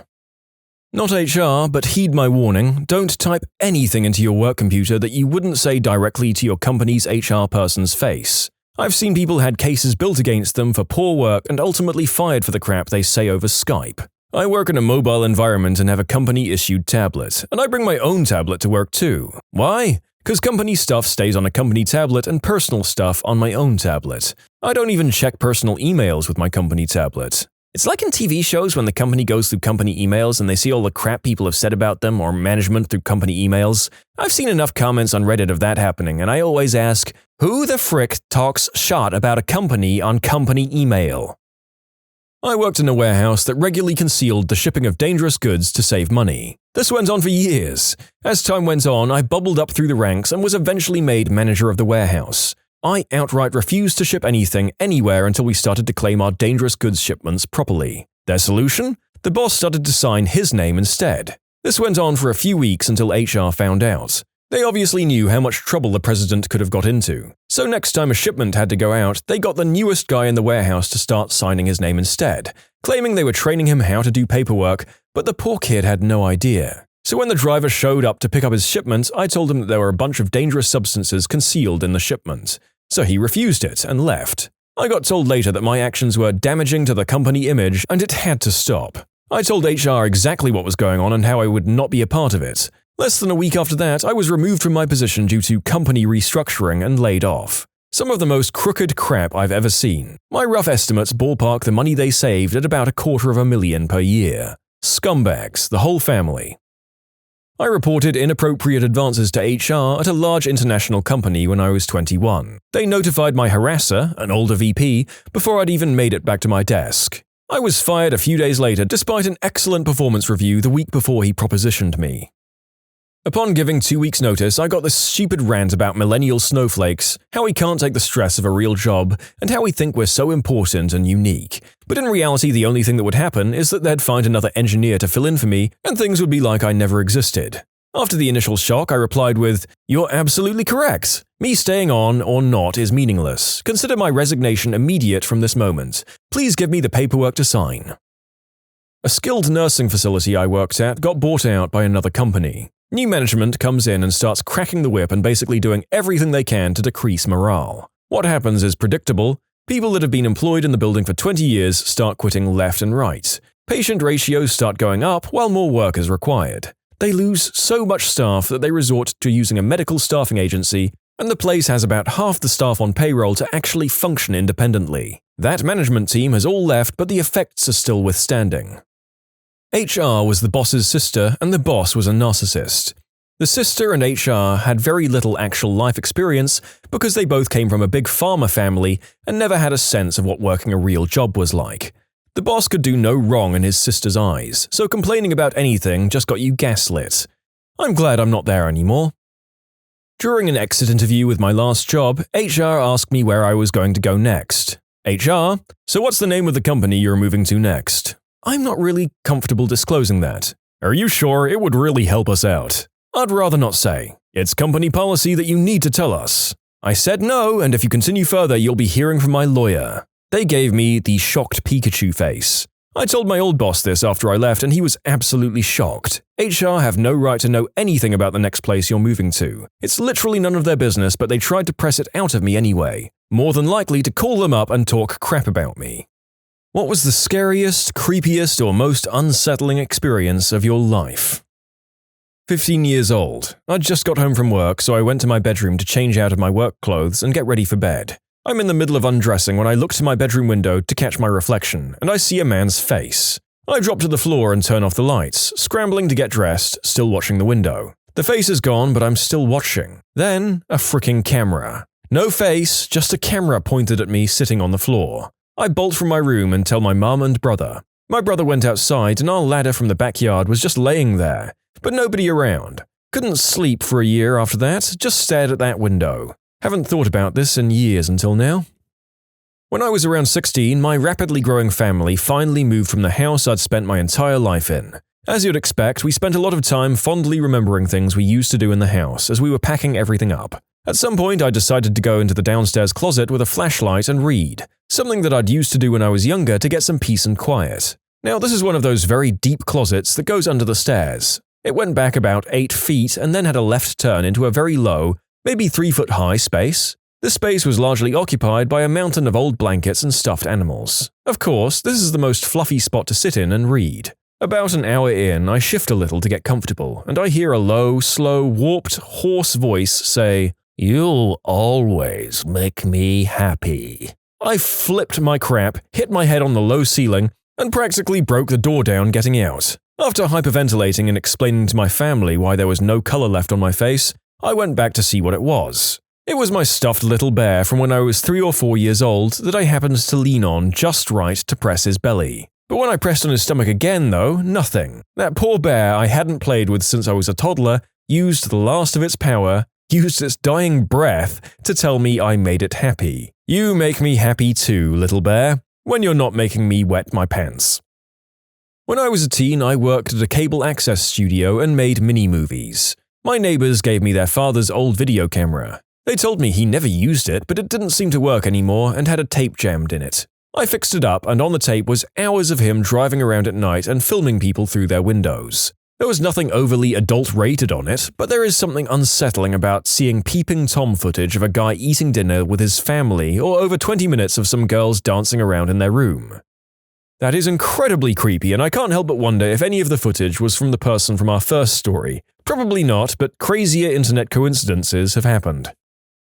I was watching scary movies and I got hungry, so I decided to go out for a late-night Taco Bell run. I lived alone at the time, so it was quite a shock as when I opened the door a hand was reaching in after me. I slammed the door on the offending arm and ran and grabbed a butcher knife. After closing all the blinds and sitting in the dark for an hour, I worked up the nerve to look outside. I was shocked to find a bunch of Chinese food menus for a new restaurant scattered all over the ground. My brother and I were probably about 7 and 5, respectively. We used to wake up every weekend and play computer games before my parents woke up. One day we turned on the computer and got an eerie message that was directed to us. It said, "Hello, Sam and James. This is your computer talking, and I am alive. Do not run and tell your parents. They cannot help you now." Turns out my dad had programmed the computer to say that upon starting. This was mid-90s. When I was about 7 to 8 years old, my family rented a house close to the beach for a week. The drive wasn't very long, but as an 8-year-old, by the time we got there, I really had to feed the porcelain stallion a brown bone. We pulled into the driveway and are met by a middle-aged woman who owned the house and showed us the place and told us about the town and what to do. My first instinct is to find the bathroom, so I ask and she tells me it's the second door on the right after the kitchen. Go inside and open the bathroom door to an older guy just standing there looking at me. I kinda duck my head down, say sorry, and went back outside. They noticed I was back pretty fast and I told them there was someone in the bathroom already. That's when it got weird. The lady looked at me confused and said there's no one else in the house. I explained that I definitely saw someone in the bathroom, and after searching the house we find no evidence of anyone else being in there. After a while, the lady told us her dad owned the house and lived there and recently passed away. She inherited the house and wasn't sure what to do with it, so she'd started renting it out. I'm pretty sure I saw her dad. This is the story of how a creepy encounter with a scary man at a harbor cafe saved me from something even more terrifying. It was in the autumn of 1994, and I was 19 years old. At the time, my dad had been working for almost 6 months abroad, and I was planning a surprise visit. My dad and I have always been close. I'm an only child, and my mother passed away from cancer when I was still a baby. So it was just my dad and I, a really tiny little family. But he made up for it by being the most awesome parent ever. Now that I wasn't a little kid anymore, I appreciated that more and more. I had booked the ticket and was ready to go. It was going to be great fun to surprise him with a visit. I had to take the ferry though and had just gotten my driving license and felt really unhappy about having to drive my little car on board the ferry and decided not to bring the car at all and just rent one once I got there. Having time to spend, I decided to have coffee at a nearby cafe, since I was early and they hadn't started telling people to go onto the ferry just yet. At the cafe, there were lots of truck drivers and I soon realized I was the only woman there. One man, a 40-ish bloke with ice blue eyes and tattoos all over him, was eyeing me from across the room. Something about him made my skin crawl. I got up to leave, feeling suddenly very uncomfortable, and to my utter horror, he followed. What do I do now? I asked myself. This was before everyone owned a cell phone, I might add. I decided to try and look busy and maybe he'd leave me alone. So I pulled out my ticket and tried to look like I was reading it carefully when he suddenly snatched it from my hand and said, "I'm on the same boat. I'll have hours of your company then. How lovely." In a voice that was an absurd combination of jovial flattery and hidden hostility. I felt very strongly that if I got on the boat with this man who now knew my booking details, I'd be in grave danger. I can't explain why the feeling was so overwhelming, but it was, and I decided then and there not to get on the boat. The ticket had been cheap anyway, I could get on the next one instead. I hid in the ladies' room until I knew the ferry had left, and then I went to rebook my ticket. The story could have ended there, a creepy encounter with a stalkerish man, but it doesn't. I was right in the assumption that getting on that ferry would have been unbelievably dangerous. Have you figured out the date yet? The date was September 28, 1994, and the name of the ship was the MS Estonia. And that cold night, she sank in the Baltic Sea, taking 852 people with her, resulting in the worst ferry catastrophe to strike Sweden to this day. I still recall that day with horror and wonder what would have happened if this creepy man had not taken an interest in me. If I'd not listened to my instinct and gotten on board, instead of waiting for the next boat. Would I have been among the survivors? Or would my dad have seen my name on the list of lives lost in the Baltic Sea? I worked at a movie theater selling concessions, and this older man approaches the counter and orders. I ask him, "Would you like anything else?" And he looks at me and says, "Every time I ask for the thing I want, they keep telling me it's illegal." I'm quite creeped out by this guy, so I just sort of chuckle, and then he proceeds to ask me, "Do you want to know what I ask?" Working in concessions, part of the job is making the moviegoers feel welcome, so I say, "Sure." And then what he says to me was the most disturbing thing I've ever heard. He says, "You wouldn't have any young girls in the back over there locked up for me," he said as he's pointing to the closet. He then continued, "Because that's all I really want, a young girl. I mean, I wish I could just bring them back here and you'd keep them locked up so I could just pick them up whenever I wanted. You know?" At this point, a line had already started forming up behind him and he'd still not paid yet, so I told him the total of his order and then he asked me, "You understand, right?" And I didn't know what to say, so I just chuckled and agreed. Then he pulled out a $10 bill and said, "I like you," and put it into the tip jar and walked away. Ugh. Not to me, but to my sister. She and her first husband had just had their first child a few months prior. My brother-in-law was working the graveyard shift at his job as my sister stayed home taking care of my nephew. Around 2 a.m. she heard loud knocking on her back door. She went to go check it out and saw a lady banging on the door asking for my sister to let her in. The lady told my sister that her husband had just beaten her down the street and was looking for her. My sister was hesitant to let her in since she had a newborn in the house and didn't want to interfere. She told the lady that the best she could do was call the police for her. The lady told my sister to not call the police and to let her in. This is where my sister got suspicious. She went to get her phone and called 911. When she went to the back door, the lady was gone. The police arrived a few minutes later and they told my sister that the same situation happened a few streets down. Apparently, the couple would do this act to get into people's homes. I'm sure this is very common, but having it almost happen to my sister and nephew just creeps me out. Some real Clockwork Orange crap. Thank God for your instincts on that one. The gormless narrator who can't say no to people would probably have let her in no matter how worried he was. Cop here. I've posted this story before, so it might sound familiar. I was dispatched to a house at about 1 a.m. for a prowler. We get there and talk to the residents. Long story short, they saw two people wearing masks, one Jason-style hockey mask and I don't remember the other. They'd seen them in the yard across the street. It was about 2 weeks past Halloween, so it seemed believable. We check the area and don't see anything. 10 to 8. It's worth noting the residents don't seem drunk or high or crazy at all. A few times you'll get a similar call and get there to find the resident is strung out on crystal and seeing things. However, back to the story. An hour later we get called back. This time we have our dispatcher on the phone with them while we're surrounding the area. We, about 5 of us, are in a perfect position and dispatch tells us they can see the prowlers in the next yard. We start to move in. Dispatch says the residents saw the two prowlers wave and move into the shed. Guess where I am? That's right, next to the shed. I give verbal commands, bang on the door, and nothing. Screw it, fine. I'll come in after you. Doors open, and empty. I even think to check for a trap door. Nothing. It's raised about 4 inches, so there isn't even a possibility of a door leading out. Again, check the area and find nothing. I talk to the residents. They said as I was moving in on the shed, the two put their fingers to their lips, giving the shush sign, and then they both waved. They moved into the shed as I was next to it. We went over every possibility trying to come up with an explanation. If the caller was just messing with us, they had no prior history of it, as in repeated calls for service at the address.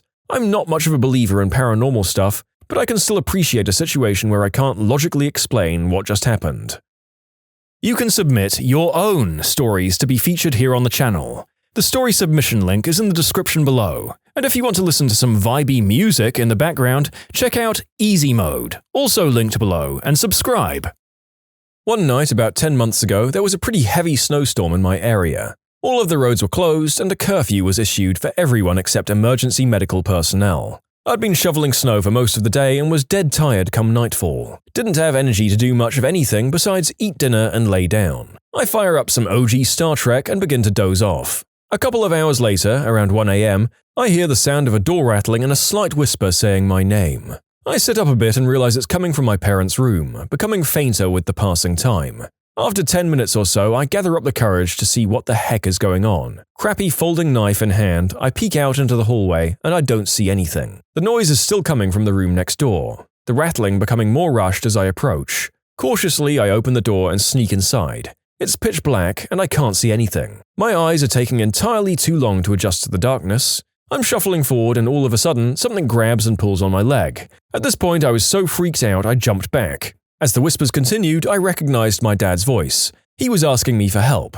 He had a stroke while walking to use the bathroom around 1 a.m. that night. After he fell, he was able to use his left foot to rattle a door to his bathroom. My mum fell asleep on the couch in the living room and wasn't around to help or hear. I was able to grab the house phone and call 911, and despite the weather, the police and an ambulance arrived within 10 minutes. That was the scariest night of my life. The doctors told us there wasn't much hope for my dad before going into surgery since he had had a hemorrhagic stroke and there was a massive amount of internal bleeding. Fast forward 10 months and my old man is cognitively the same, just paralyzed on his right side. He had every infection under the sun while in hospital, but he staved them off and is still with us today. He was my best friend before the incident and my hero after. In conclusion, heard some rattling and whispers, freaked out, found my dad lying on the ground after a massive stroke. I was visiting my hometown and decided to pick up my old high school friend from his house and take him to dinner and a drink to catch up. He's kind of stressed and tells me that his ex, with whom he'd broken up with over 2 years prior, has been stalking him and harassing him. I drove him home afterwards and it starts to drizzle. As I drop him off at his house, the neighborhood was dark and quiet by now, we both notice a bag tied to my side view mirror. It was likely attached when we were at the restaurant. We open it to see a poorly taken photo of a tree taken at night with a flash. There was a brief letter, obviously written from his ex, that said, "I buried our first love letter under this tree 3 years ago. This tree is growing from our love." I made sure my friend got into his house all right and got the heck out of there. When I was 16 in the mid-90s, aka the "I know everything, I'm invincible and you can't stop me" age, I got in a fight with an acquaintance while a whole bunch of us were hanging out at his house. Stupid fight, can't remember what it was about, but decided, screw it, I was going home. I lived about 5 miles away, but I didn't have a car, and since it was 2 a.m., there were no buses. I was going to walk home. In the middle of the night through a not as safe as it seems neighborhood as a tiny 16-year-old girl. So I did. I think in hindsight, my friends either didn't believe I was going to do it or were too startled by the sudden argument to realize what I was doing. I left the house and started hoofing it. About a mile out, the suburban housing neighborhood melted into a main street with highway access. I started to notice a grayish minivan following me. It would follow me, pass me, turn a corner, and about 3 blocks later, it would do the same thing. I mean, really obvious what it was doing. I crossed over to the other side of the street, so I was walking the opposite of the traffic flow, and thus no car could come up behind me. I kept doing it on the other side of the street. About a mile later, there was a 24-hour Fred Meyer, West Coast USA chain grocery and all-purpose night store. Its lights were bright, but parking lot empty-ish. I immediately crossed the parking lot and went to head inside. Just before I got to the doors, the minivan that had been following me pulled up into one of the parking spots. A guy called out from the driver's side and said, "I don't want you to walk over here, just stay there and listen. I just wanted to let you know what I was doing. I saw you walking a while back, but I also saw a dark car that was following you. A couple of times you went to turn around or stopped, so it started following you down a parallel side street. When I saw it, I started to follow you both just to make sure you were safe. Go inside the store and call someone to pick you up, please. I haven't seen the car since you headed across the lot." He waited until I was inside the store and then pulled away. I didn't have anyone to call, so I just let the night cashier know what was going on, and I hung out with her for about an hour and a half. Then I finished the walk home. I've never forgotten the incident or that man, whoever he was. During the walk, I never saw the dark car he mentioned, but I've always been convinced he saved my life that night. I like to think that in this scary night there was a comical situation of the van driver and the dark car driver seeing each other, thinking the other car was shady, and being equally protective about the kid in question, until the dark car driver lost track of them. Not as scary as the others, but it creeped me out nonetheless. I was out of town on business, and my security camera went off in the middle of the night. I checked it and I saw a blurry white light moving erratically in my room. Now, I'm half asleep in the hotel hundreds of miles away from home and I don't believe in ghosts, so my first thought was that someone was shining a flashlight into the house to case it. Not knowing what else to do and not wanting to call the police and look foolish, I used the two-way sound on the camera to yell, "Get the F away from my house, I'm calling the police." The moving light didn't seem to react to that, so I just sat there, in my hotel room, watching it until it stopped. The next night it happened again. And the next. I've shown the footage to my colleagues and they're convinced I have a ghost. I asked the pet sitter to look around the house for prints in the snow and they found nothing. I finally got home and nothing is out of place, but now I realize that I have to sleep in this house with the weird moving light.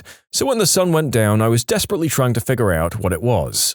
2 days later, I did. This is kind of hard to explain, but bear with me. This was a very bad winter and I'd taken the internet's advice and thrown pantyhose filled with rock salt up into my gutters to prevent ice dams. The string hanging down from one of them had an ice crystal in it. So that little ice crystal was blowing in the breeze and reflecting the driveway lights back into the house. So, absolutely not creepy at all, but when you're away from home and see a floating orb in your house, it will give you the willies for sure. Back when I worked night shift as a security guard, I'd experienced mild hallucinations due to my poor sleep schedule. I was doing my patrol and I was feeling particularly out of it, so I kept getting those flashes of movement in the corner of my eye. But I was convinced it was just my brain messing up. At the site I was working, there's a large warehouse filled with chemical waste that has only one light on in it. As I'm going along, I see a pale shape on the ground and quickly recognize it as a body. My adrenaline spikes and I nearly pass out. Upon closer inspection, it turned out to be a CPR dummy the workers left out for training.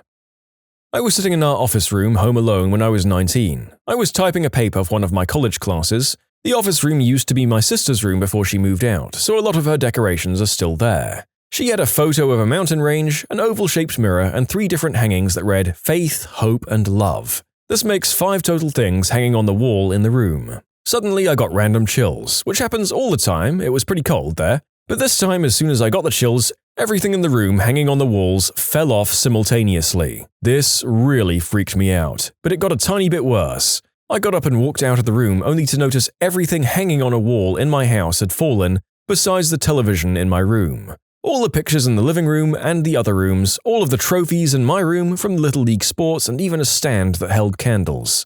I wasn't sure what to do. I picked up all the stuff and hung it back up, which actually took me around 15 to 20 minutes. Then I drove to campus to finish my paper. Never told my parents. It's also worth mentioning this happened around noon on a sunny day 3 winters ago. On our way to a camping trip, I passed by an old painted-up car with decorations of Muppets and stuff on it. Obviously owned by a crazy person who couldn't drive over 50 miles per hour. Without stopping, we then passed the same car 40 minutes later.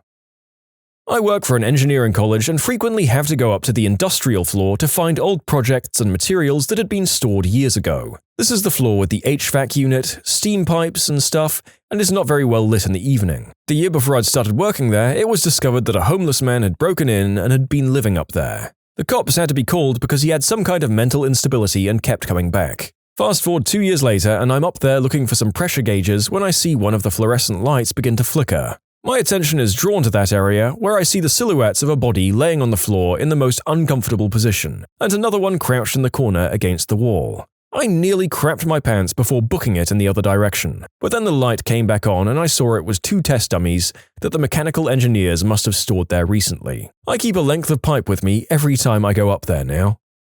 What is the weirdest conversation a waiter overheard while serving a table? One day I was cleaning tables on the patio when I noticed these 2 men had spread cheap Parmesan cheese all over their table. I went over and asked very sweetly if I could clear it off for them. They shifted awkwardly and one of them asks, "This is for mosquito." "No, this is cheese." They turn to each other and yell in unison, "It is cheese." Turns out they were Danish and very nice, just confused.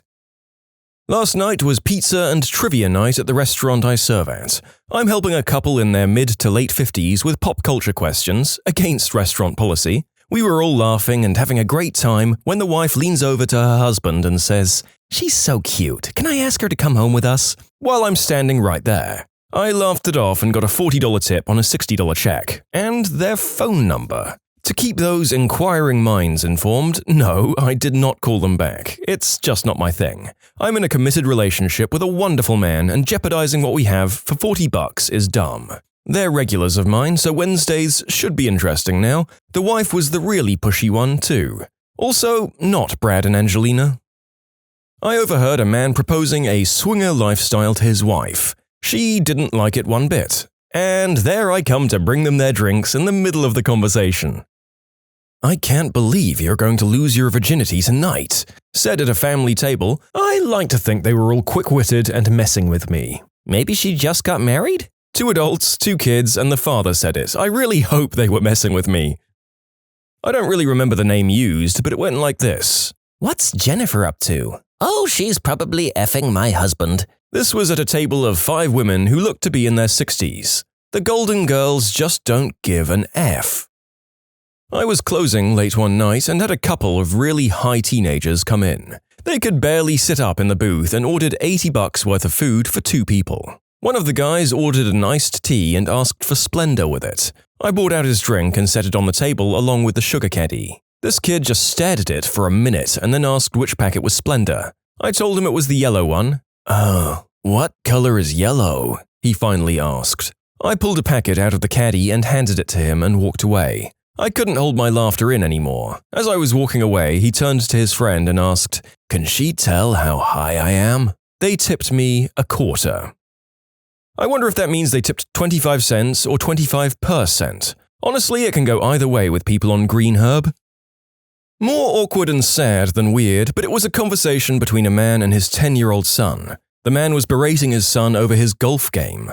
I work at a country club, so this isn't exactly unheard of, but the dad was being super intense with his criticism. He was calling his son a quitter for wanting to stop playing, and telling him that if he quit now, he'd always quit everything in life. The kid sat there and listened numbly for about 10 minutes before I came over to refill their waters, and my presence causes the dad to pause in his speech. As I'm walking away, the kid says, "Evan doesn't make me play golf. He tells me to do what I think is good for me." The next time I'm on the floor, I see the dad is just heartbroken. I ask a coworker who had been there a few years what the situation is. Apparently the man and his wife were divorced and his wife remarried. He had his son on weekends and they'd golf together. The kid was apparently pretty good, but had developed other interests. I could be way off, but I see it as a father who was trying to connect with his son but being a bit heavy-handed at it. The thing that gets me is that the guy doesn't come in with his son anymore. He comes in alone and drinks a lot at our bar. He doesn't say so much. My stomach drops every time I see him. I make an effort to go over and see how he's doing, even if it isn't my station for the night. I'll ask him how his work is going since that's the only thing he's forthcoming about. He'll give me a brief summary, I'll listen and nod my head. There was a month or 2 where he came in with a very friendly woman, but that was a while back. I just want to hug the guy and give him some advice about his son, but I don't want to make it awkward. While I was working at a Jose's crustacean hut, I was serving a well-dressed, seemingly happy couple. They ordered a steam pot for 2 and a side of fries to share. Right after I drop off the food, before I'm even out of earshot, the husband confesses to having been cheating and that he wants a divorce. She starts bawling her eyes out to the point she's doing the whole gasping for air between sobs thing. And my manager immediately rushes over to try and see if it was something she could fix because a full restaurant on a Saturday night is not the place for a screaming, sobbing woman. In the end, the couple stayed for 3 hours, didn't touch any of the food, and just had me throw it all out. Very weird day. Is Jose's Crustacean Hut a bad fake name for Joe's Crab Shack? I am so ashamed that I accepted she worked for a chain called Jose's Crustacean Hut without thinking twice. I used to work at a bakery, bistro type of place, and one time there was this table of 4 or 5 brunchy ladies talking quietly to each other. I overheard one of them say something about a multi-party bedroom adventure, and another responded, also about this same encounter.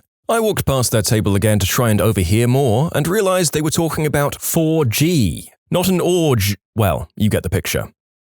Years ago, I was working in Pizza Hut in a not-so-great neighborhood outside of Atlanta. I was bringing a pizza to a table where I heard 2 kids who were no older than 7 in the middle of this conversation. Kid A said, "You best step down, B-word." Kid B said, "Try me. See you at Crossroads," and Kid A pointed his fingers like a gun at the other one. "No, see you at the Crossroads, mother effer." Then I asked them to sit down so I could serve the pizza.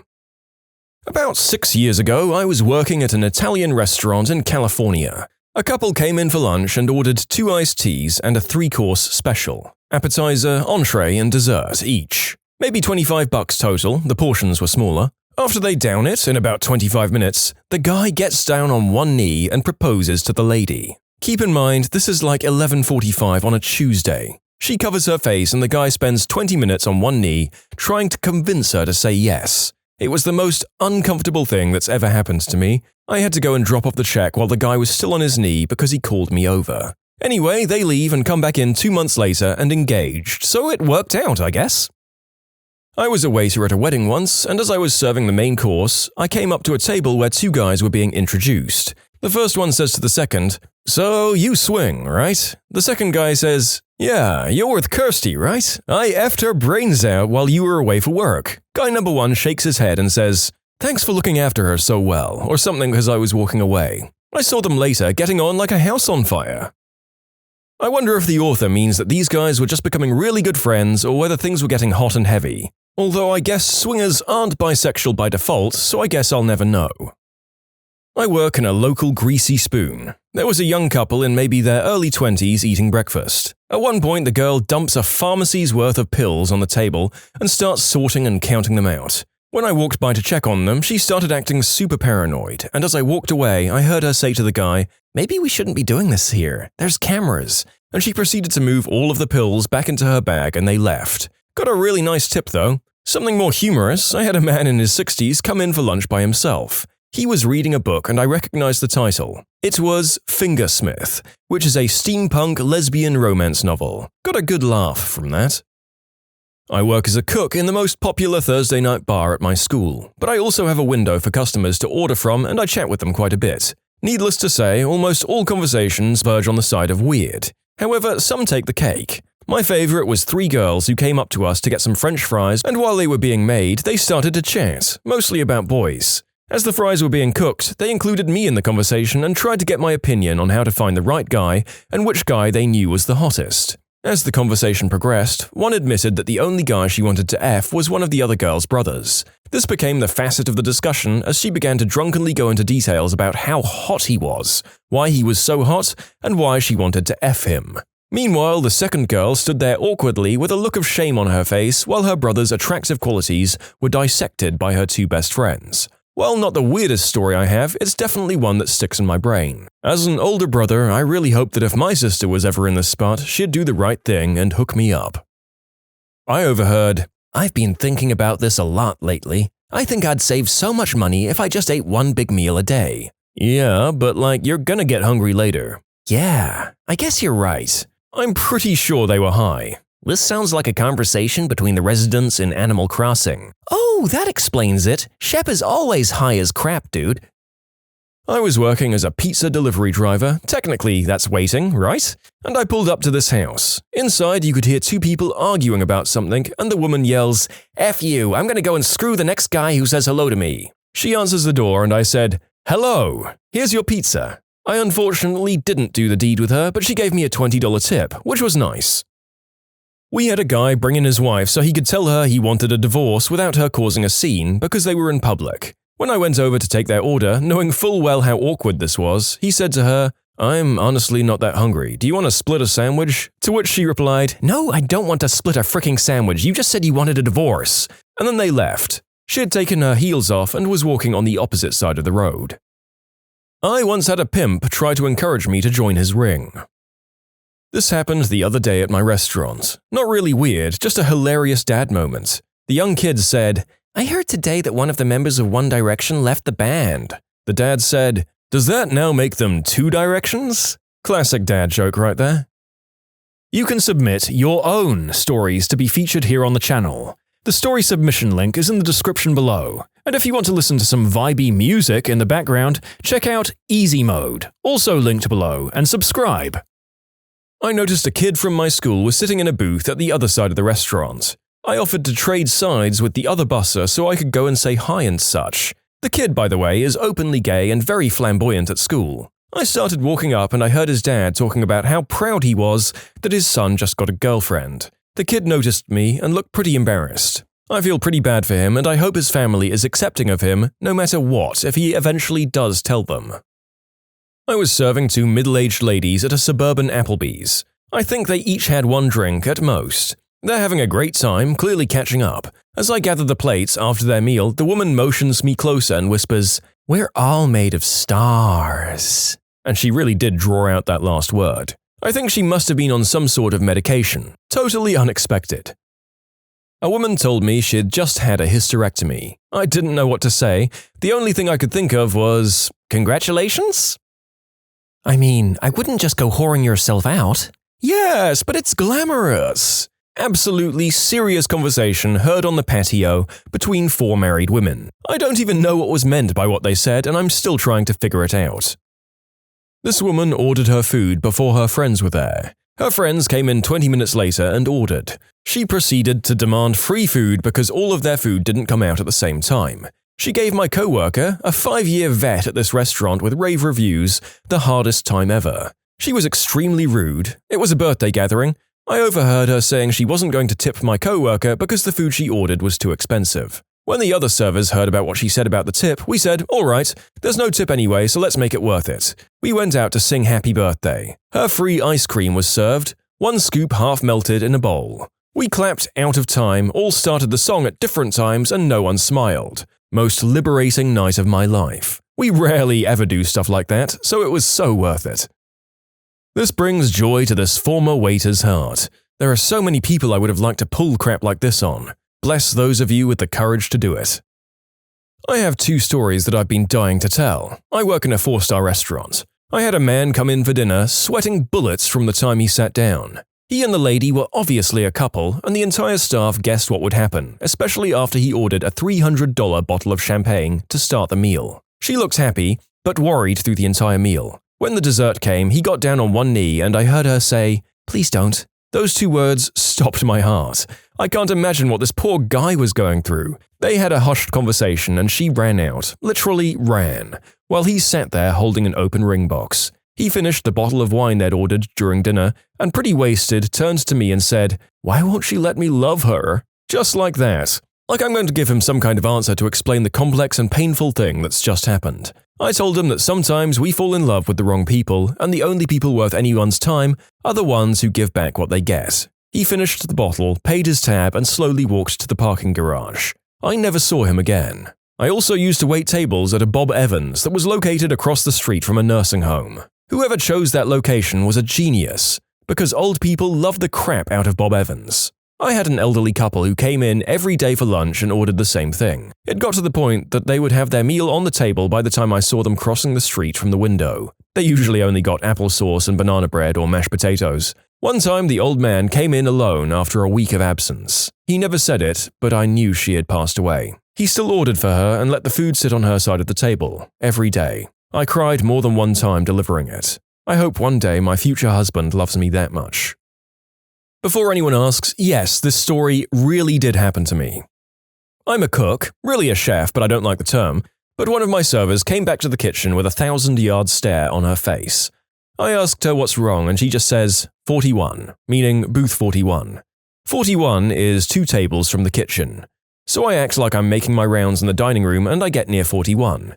It's 2 nice mid-40s looking people dressed in business casual from what I can tell. The woman is drunk or high or both and passed out with a biscuit in her beer and smells like pee. A plate full of our most expensive dinner in front of her untouched. The guy with her smells like he crapped his pants and has never bathed. Mind you, they're clean-cut looking people. He's happily chewing away mouth open on crab legs, mashed potatoes and steak. He's slamming his beer and chomping away. I just give a smile and nod and keep on walking. I make it near the bathrooms, turn around and just watch them. He proceeds to poke her with a crab leg and says, "Can I have your butt when we get out of here?" She drunkenly mumbles what sounds like, "The fish and ferry won't fit up my butt." I looked behind me towards the kitchen and all of my cooks and quite a few servers are piled around the guard station, just holding back laughter and looking at me. I look at them and say I have no fricking idea what to do here. About 10 minutes later, he finishes his food. She wakes up, downs her beer with biscuit in it. They pay their tab with a 20% tip. I had to close that corner of the restaurant for the rest of the night because the fricking smell wouldn't leave that area from them. I even took the booth seats out back as soon as they left. Their stink somehow soaked into the wood of the booth and lingered in my restaurant well past closing time. I made my cooks stand around the booth and smoke after closing, in hopes that the cigarette smoke would smell better than they did. Hearing a woman talk about how bad her hoo-ha smelled at an Applebee's trumps any other conversation ever. I wait tables in an assisted living home, an old folks' home, and have one table filled with men with dementia that have the same 1 or 2 conversations every day. First they introduce themselves, then they either talk about how one of them had a cousin who was his age and was more or less a brother to them, or about how the union saved everything. "We used to work for $1 a day, and it was hard work, too. We'd still be doing it today if it weren't for the union. And if you didn't join, you were called a scab, and they'd burn down your house or car. Those were the days." I've waited Chinese food for 5 years now. At the first restaurant I worked at, I heard a table of old women talking about how one of them was going to kill their husbands and what she was going to do with the insurance money. I stopped by to fill waters and asked what the talk of the day was. Weather, according to them. In hindsight, I should have said something, but I was 15 and scared shirtless.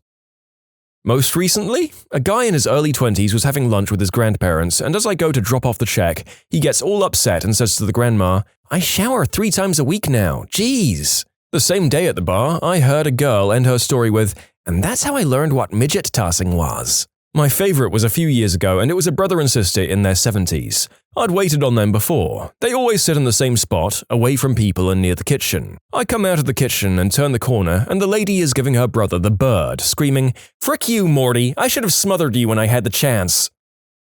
I mean, that just sounds like another day in Sibling Town, to be honest. I know very close families who have no filter around each other, and it's glorious.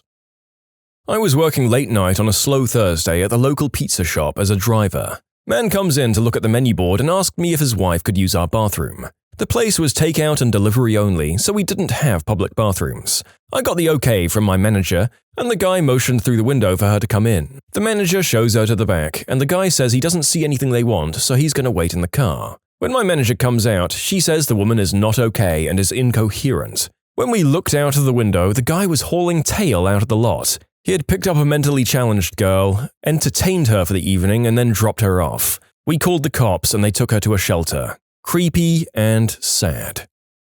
I once overheard a mother tell her 12-year-old daughter, I'm guessing on the age, but she looked fairly young, that she was not planned. I walked by just in time to hear her say, "Oh, don't worry, honey. Even though you're an accident, you're a well-loved accident." The girl looked at her mum with the saddest look on her face and burst into tears. I work as a host. Last night, I had a middle-aged couple come in. I ask if it will be for 2, and the gentleman tells me they need a table for 3. The woman he's with immediately shoots him a confused look. I ask for the name of the guest joining them so we can show her to the table later. He says, Christine. She takes a deep sigh and says, "Really? She's coming?" To which he replies, "Well, she was invited," in a tone that suggests he wasn't a big fan of Christine either. Fast forward 15 minutes, and a nice middle-aged woman comes up to the host stand and says she's looking for her husband and his co-worker. Of course, she tells me she's Christine. Not a single one of them looked comfortable for that entire dinner. I'm a current indebted servant of Olive Garden. Some of the weirdest conversations I hear are about myself. "She's so young. Do you think she has kids to support? Why isn't she in school right now? I mean, it's Olive Garden and not an adult club.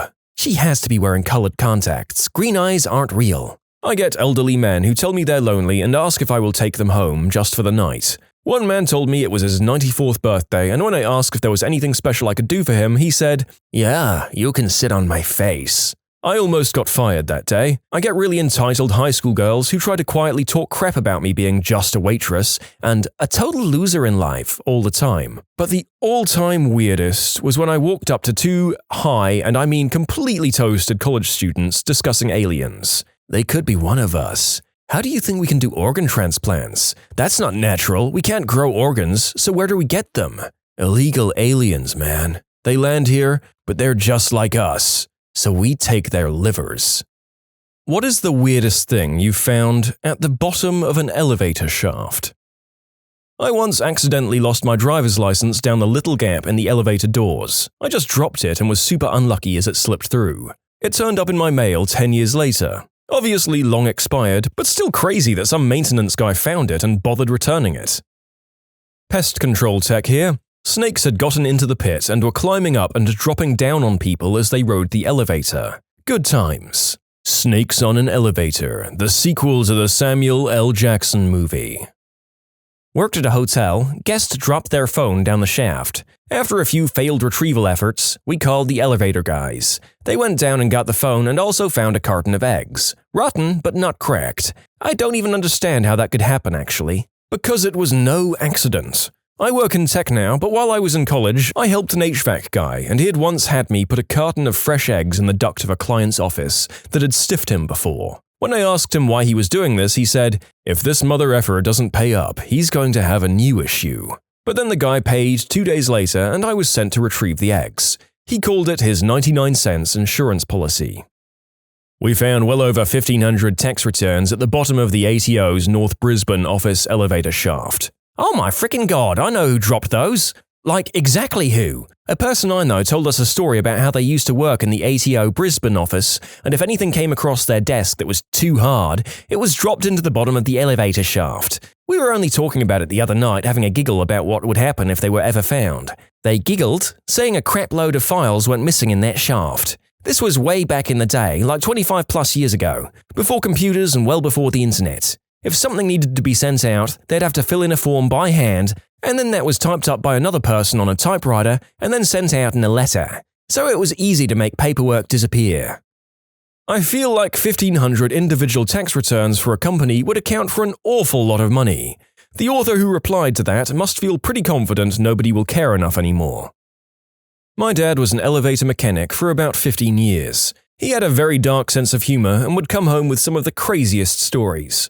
For example, anytime he was in an elevator, he would shake it a little or tap on the displays or buttons and go, "Yep, total piece of crap, inferior piece of crap."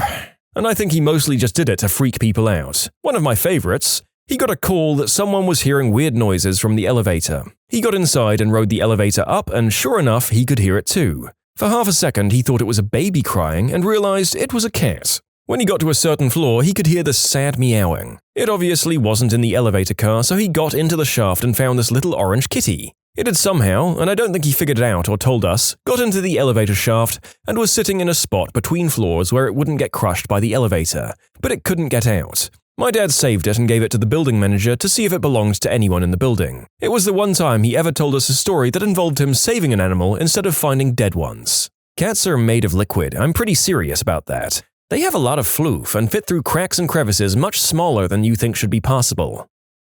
My dad supervises elevator mechanics, and one of them called him from a mental hospital and said, "You've got to see this." The maintenance guy was called because the elevator wasn't quite sitting level on the ground floor. It was about half an inch too high, and both patients and staff had been tripping on it. But all other floors were no problem.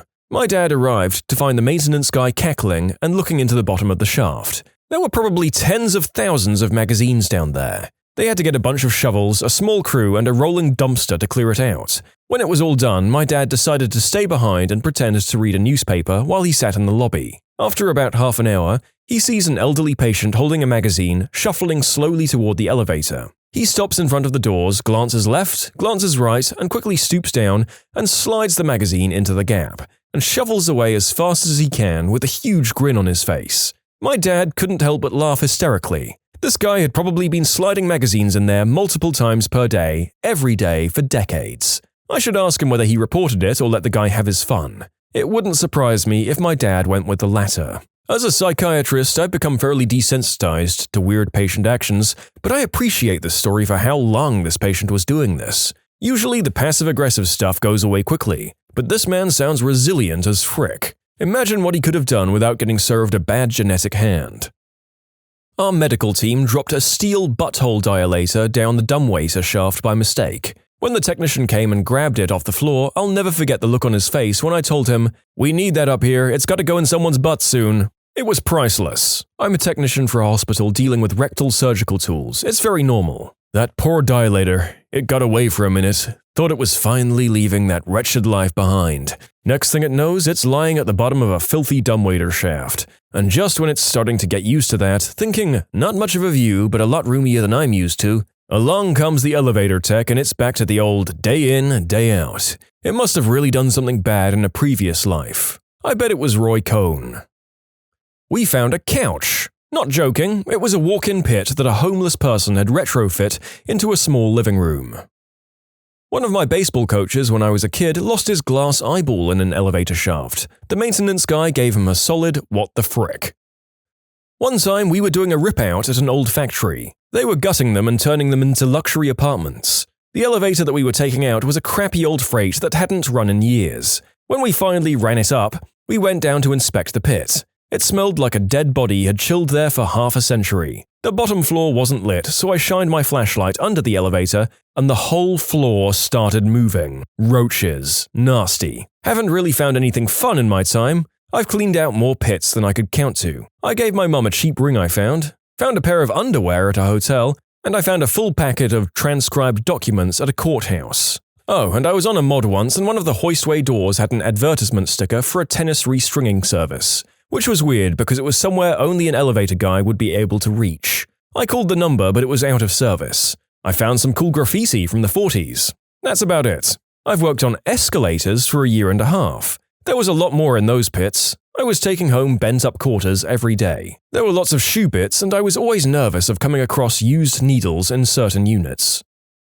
I do work at a large hotel. A few years ago, one of our elevators stopped working. Turned out when they opened it up, they found a 3-foot pile of guest folios that were never delivered to rooms. Later, when we looked on the camera, we found it was a security guard that got tired of delivering them to the rooms and instead dropped them down the elevator shaft. He did this for months until he was caught. As an elevator technician, this question should be my jam, but unfortunately I've never found anything interesting. A $2 coin once, a dime bag of some unknown substance, plenty of syringes, or sets of keys. It's mostly just people's junk mail and empty chip bags down there. I had a coworker who was opening a candy bar and dropped it down the shaft by accident. Hopefully the building's rats were able to enjoy it. I think those rats prefer the term elevator maintenance folk. The elevator guys in my dad's office complex found pieces of a dog's skeleton. Not the whole skeleton, just random parts. I wonder who was dropping poor Fido down the shaft piecemeal and from where. There was logistical effort involved in this very sad incident. I worked in hotel maintenance. A guest reported waterfall sounds in an elevator shaft en route to the lobby. An investigation ensued. A sump pump at the bottom of the shaft was running water constantly. Water is still coming out of the drain it's connected to after I unplug it. Find out from notes from third shift maintenance that multiple first-floor rooms had repeated clogged toilets all night long. The plumber called. A 6-inch sewer drain for the entire building is clogged. Worst clog I've ever seen in 15 years. Washcloths and TP. Over 7 inches of clog in the pipe. Apparently it was clogged so badly that it was backing up to the laundry room and the drain for the elevator shaft and the rooms closest to the main pipe out of the building. This was on the first-floor suites. There were solid turds at the bottom of that shaft after that event. I quit about a week later for unrelated circumstances. In conclusion, turds. I found keys and trash, bugs if the building is exceptionally crappy, mostly just dirt and rust. I found a paint roller that the last guy left there once. It was stuck to the floor. Not a whole lot of weird stuff can make it between the sill and the landing. Surprisingly, nothing too extreme. I'm an electrician, so we will find ourselves in a pit from time to time. Some ID badges, credit cards, coins. Once I found a red pen. It was out of ink, though. I worked security in a large department store. We routinely had to pop it open to retrieve dropped keys, wallets, and phones. Recovered a $2,500 gold necklace covered in poop. A would-be shoplifter darted out of our jewelry department and suitcased the necklace while in the elevator. When he realized we were waiting for him at the exit level, he went back up a floor, removed it, and dropped it down the shaft. We arrested him anyway, much to his surprise. Work for a major transit hub. We have our own trade departments. I'm in elevating. Weirdest things I've found are as follows. A Chucky doll head, 13 rubber duckies in one pit, syringes almost daily, and a silicone gimp mask. Every day is an adventure. At a place where my wife used to work, a body. There was a crash from the elevator area. The boss went to see what it was and came back white as a sheet and said, "Do not go in there." 2 maintenance guys had been working on the elevator, and one of them was in the bottom of the shaft and the other one made a small error. But I'm guessing the single most unusual item ever found at the bottom of an elevator shaft was a Wright R-2600 aircraft engine on July 28, 1945 in the Empire State Building. You can submit your own stories to be featured here on the channel. The story submission link is in the description below, and if you want to listen to some vibey music in the background, check out easymode, also linked below, and subscribe.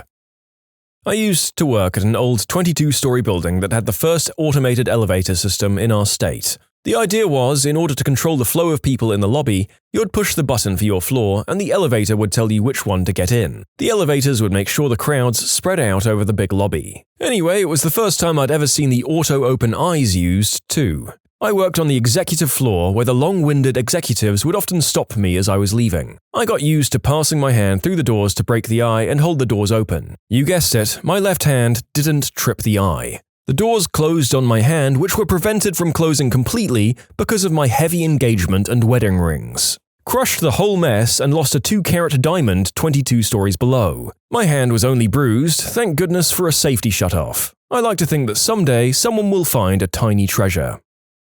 I'm not a technician, but I can tell you some dude at some point is going to find a Kindle at the bottom of a shaft in a Toronto hotel elevator. Rules to remember. Rule 1. Always check that you zipped your carry-on and didn't leave a gap in the bottom. Rule 2. Kindles fit through small carry-on bag zipper gaps and elevator shaft gaps. Not an elevator repair person, but you'd be shocked by the number of nurses that drop their keys down the shaft. 20 stories up and 2 buildings away from the parking garage, and they already had their keys in their hand. I had to call maintenance all the time for retrieval. I once dropped my keys stepping into an elevator and they landed on the gap, with one key bridging the gap and all the others hanging down. Let me tell you, I reached down and grabbed them most gingerly. I used to keep my work security pass and the card holder in my wallet. Once my friend bumped me as we were getting out of the lift and the same thing happened. It landed straight across the gap. All those years of playing Operation finally get to pay off sooner or later. I work as a phlebotomist in a hospital and had just drawn an elderly male patient. As I pushed my little cart into the elevator to go back down to the lab, his blood vials rolled off and both went right down the gap into the shaft. I felt so bad and immediately went back to tell him I had to redraw him. He was thrilled, said he was excited his blood would be down in the shaft for eternity. Such a funny guy. Retired after 40 years in the elevator maintenance trade. The best I ever found was a $20 bill, but I know a man that found a $7,000 diamond ring he kept for 6 months and no one ever asked about it. He gave it to his wife. Empty substance bags or used rubbers and needles, money or discarded lotto tickets. Usually the norm. If you're lucky, maybe an infestation of roaches sometimes. I'm reading a lot, and I mean a lot of people in the other comments who found purple adult toys. It's all in the same shaft, so to speak. Not elevator maintenance, but one time I dropped a set of wheels for a cart in the crack. I'm sure some maintenance man is going to be concerned to find loose wheels in the elevator of a nursing home, like some elderly person is walking around with a wheelless walker. I found a doll sitting upright in a corner, and a little bag of smack. I'm willing to bet a reasonable amount that if you took the substances, then you'd wake up in the middle of the night with that doll haunting your household. Not exactly an answer to the question, but still adjacent. When we came to a call about broken doors, we were not expecting that someone, for some unknown reasons, stole 1/2 of an elevator's doors. I found a whole salmon and a king crab in the same kitchen elevator of a seafood restaurant. $100 and $20 bills, and tons of syringes and rubbers. In 1988, the same bones were rediscovered when a new elevator shaft near the south parking lot on Elm Street was excavated. At that time, 11 skulls and 88 pounds of bones were found on one day, followed by 119 more pounds of bones. The Inquirer reported that they were being stored at the morgue. Cincinnati Music Hall, built on a children's home, built on a potter's field, built on a burial site, built on bulldozed indigenous mounds. I mean, that place is definitely not haunted, right?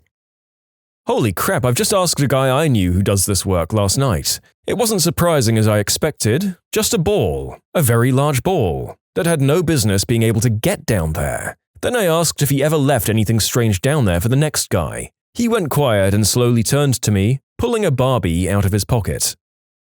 I found the Chamber of Secrets. You're a maintenance technician, Harry. Not in elevator repair. A few months ago, we had a floridly psychopathic patient. Think staring into space, can't form a coherent sentence, and a few other symptoms. He was brought into hospital. There was a fire alarm at an apartment building, and when the fire team went in, they somehow found this guy living in an elevator shaft. He had evidently been there for some period of time. Most of his delusions that he was talking about for me, that I could understand, were about time travel and Jesus. So we were joking a bit that he wasn't actually psychotic and was just time-traveling Jesus. It depends on the building and neighborhood. I've seen everything from dirty diapers to used needles, keys, wallets, phones, picture frames, sandwiches, and I guess the icing on the cake was a Tamagotchi. No, it didn't work, so we typically just trashed everything unless it was valuable. I always turned jewelry into the management's office, but I worked with guys who definitely sold valuables for unsavory purposes. In conclusion, that crack between the car and the door is a black hole for objects. The company where I worked had an old heavy-duty freight elevator that was semi-abandoned. It was more like an automotive lift with giant pistons embedded in the ground, but installed in an elevator shaft. When they needed to move something huge, they would fill the hydraulics with oil. It took hundreds of gallons of oil to top off the system, including the giant pistons, and then they would use it for a day. A few months later, they would try to use it again and find the oil gone. Once, they planned to use it the following day, so maintenance pumped in the oil to get ready. The next day, no oil. They refilled it the morning of the move and got one lift out of it before it stopped. The company knew it was spilling hydraulic oil into the ground under the plant and just didn't give a crap. They finally abandoned it for good when the maintenance guys threatened to report the illegal oil dumping.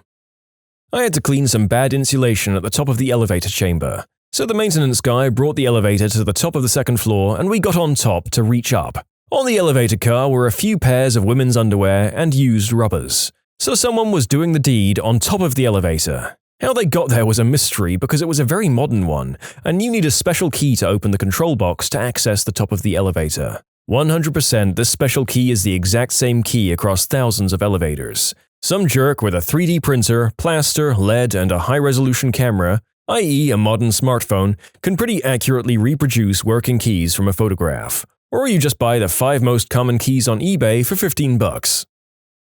In college, I pulled out my lanyard on which my Motorola Razr was sitting. My phone flew up in the air and dropped in the gap between the elevator and the floor. It dropped 4 floors. Maintenance was able to climb down there, and my phone barely had a scratch. My dad has been an elevator repairman for almost 30 years now. His best find to date was a $12,000 yellow diamond engagement ring. Tried for a while to find the owner, but eventually he got to keep it. Been in the game for 12 years now, found a full Christmas tree last month. Other finds are $5K and $20 notes, a big bag of substances, roughly 5 kilograms of brand new shoes by the boxload, and a severed finger. So backstory, the Christmas tree was found this year on a council estate in August. Photos were taken for the office as it was rather amusing. I visit this lift every month. The money and substances were found in the same lift around 3 months apart 7 years ago. The money was split between me and my engineer, as I was an apprentice at the time. The substances we handed into security. The shoes were found on a passenger staff lift out the back of JD Sports. We suspect a staff member was sticking them down there and loading them into a car at the end of his shift. Police were involved in this one. The finger was found in a very expensive apartment building. We're talking 50 floors and million-dollar apartments. Again, police and emergency medical services were involved in this one. Elevator repairman here. I haven't found anything crazy, just the normal stuff. Cockroaches, underwear, and a couple of bucks. But since you're reading this, I'll let you in on a little-known feature. Elevators have a tipping feature. If you slip money down between the sill into the pit, the elevator will get you to your floor faster. If you put in enough money, it will skip all other calls and bring you right to your floor. You're welcome. No, don't mind me down here. I found ID cards, keys, small dead animals, lizards and rats mostly, lots of cobwebs, needles, 1 AirPod, and things like that. The weirdest thing I've ever found as a repair guy is a clean pit. The service guys normally don't clean anything. I remember when I was maybe 10, I had a Nokia 3310, I believe, one of the brick ones anyway. I dropped it down the bottom of the elevator shaft in the small gap between the doors on the 6th or 7th floor. It was down there for months until I saw the elevator and maintenance man and asked if he could have a look. Not only was it still down there, unbroken, it still had battery life. Those were the days. I'm not an elevator maintenance person, but I have been in dozens of elevator shafts for work. I'm a bomb tech, and when I was in the army, I did a lot of POTUS and VIP missions in conjunction with the Secret Service. They don't have a bomb squad, so they steal us. It's a great gig, and you get to travel all over and stay in some insanely nice hotels. Anyway, the elevator shafts must be cleared to ensure there aren't any devices in there. Basically, any place that the POTUS or VIP will go needs to be checked out. I've done a fair amount of elevator surfing, which is riding on top of the car. The weirdest and funniest thing I've ever seen was a 12-inch Superman figurine that had its feet glued to the top of the elevator. The head was slightly tilted back and the arms were pointing upwards, so it appeared like Superman was flying up, up and away whenever the elevator was in use. I have a picture of it saved on an external hard drive somewhere. That crap was hilarious. What wedding moment made you think, ooh, they're not going to last long? She told me 2 days before that she found her fiancé annoying and that she didn't like him and that he was awful in bed. She was visibly, endlessly uncomfortable at the rehearsal, wedding, and dinner combo. Then she sobbed the entire morning day of. She ended up not getting any makeup done because she wouldn't stop scream-sobbing and refused to get dressed, stalling the wedding by like 35 minutes. Then she said 45 minutes of vows that she had prepared, 9 pages of things like inappropriate vows to friends, family, his parents and sisters, none of them to her husband, and then almost didn't say I do. Managed to get a, yeah, okay, yeah I do, out of her almost a full 60 seconds after she was supposed to say anything. I could go on for hours, but it was the most painful and awkward wedding I've ever been to. I've got my money on maybe 10 months. We're 1 month in. 2.5 month update, I've distanced myself from them completely. She's really clingy and likes to gossip about how awful her husband is, and I really don't have the time. She's also told me they're in couples therapy after I expressed negativity towards some extremely concerning things she said regarding their relationship and lack of communication. But I'm still betting on 10 months because she believes it's all his fault and truly believes his parents and sisters are exactly the same. Newsflash, they're all lovely people. 5 month update, I no longer associate with them, so I'm out of the loop regarding the juicy details. Last I heard, they keep moving all over the country and fight non-stop. No more lovey-dovey images on social media. Seems to be right on track for a 10-month breakup. Strangely enough, I didn't have the thought about the couple getting married, but the best man and maid of honor who were married to each other. The best man's speech was all about how hard it was to be married. I've been married for a year and it feels like 100 years. Maid of honor stands up to give a speech and just says, ditto. It was so awkward and really brought the whole room down. The brother of the bride stood up and gave a nice impromptu speech about teamwork and having a partner to go through life with. How happy the family was to have the groom join their family. Best man and maid of honor were divorced within a year. The couple who got married are still married 30 years later. I sometimes wonder if the speeches were actually helpful in how not to act as a couple. There's some complex backstory to the brother's speech. The bride's brother is gay and has been in a long-term relationship for 40+ years at time of writing. At the time he gave his speech about marriage, he couldn't marry the man he loved, and I think his passionate defense of marriage was born from that. When people would say they were against gay marriage because it makes a mockery of marriage, I'd think of that night. The married couple who had no respect for marriage could easily marry, and did over and over again. And the man who stood up and defended marriage could not. He's married now and lovingly takes care of his husband as he battles health issues. It's a special kind of thought process that leads a man to think that giving a speech about how much of a drag marriage is at a wedding will be a good idea. Well, at least he and his partner supported each other in that statement, for once. When they were doing the vows and the priest got to the for richer or poorer part, she said, for richer, or maybe poorer. The officiant wasn't pleased. I think they made it a year.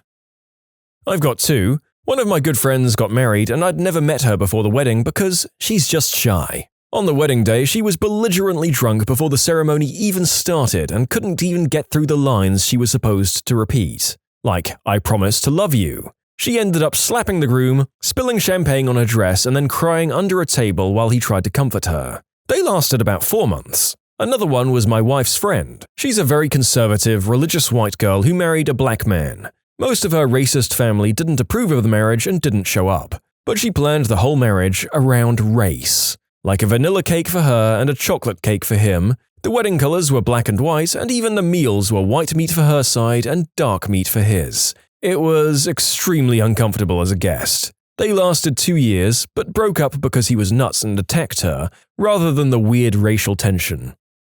My wedding. We'll start 3 days before. The wedding was a Ren Fair-style wedding outside a large gazebo, and the maid of honor had promised to purchase a stylized dress for my bride that they'd agreed on. 3 days before the wedding, she calls to tell us she has no money and was embarrassed to admit it before now. So we literally hand-sewed one together in 24 hours. In my opinion, it turned out pretty nice for what we had. The bride's mother was supposed to pick up the cake in Austin, Texas, and drive an hour south for the wedding. She left her house 30 minutes before the wedding to pick it up. When she finally showed up, an hour late, the cake was destroyed. She had put it in the back seat and driven like hell all the way down, just slamming it against the box at every turn. During the 1 hour delay, there was almost a fistfight between 2 groomsmen because, well, the maid of honor showed up in the dress that she was unable to afford.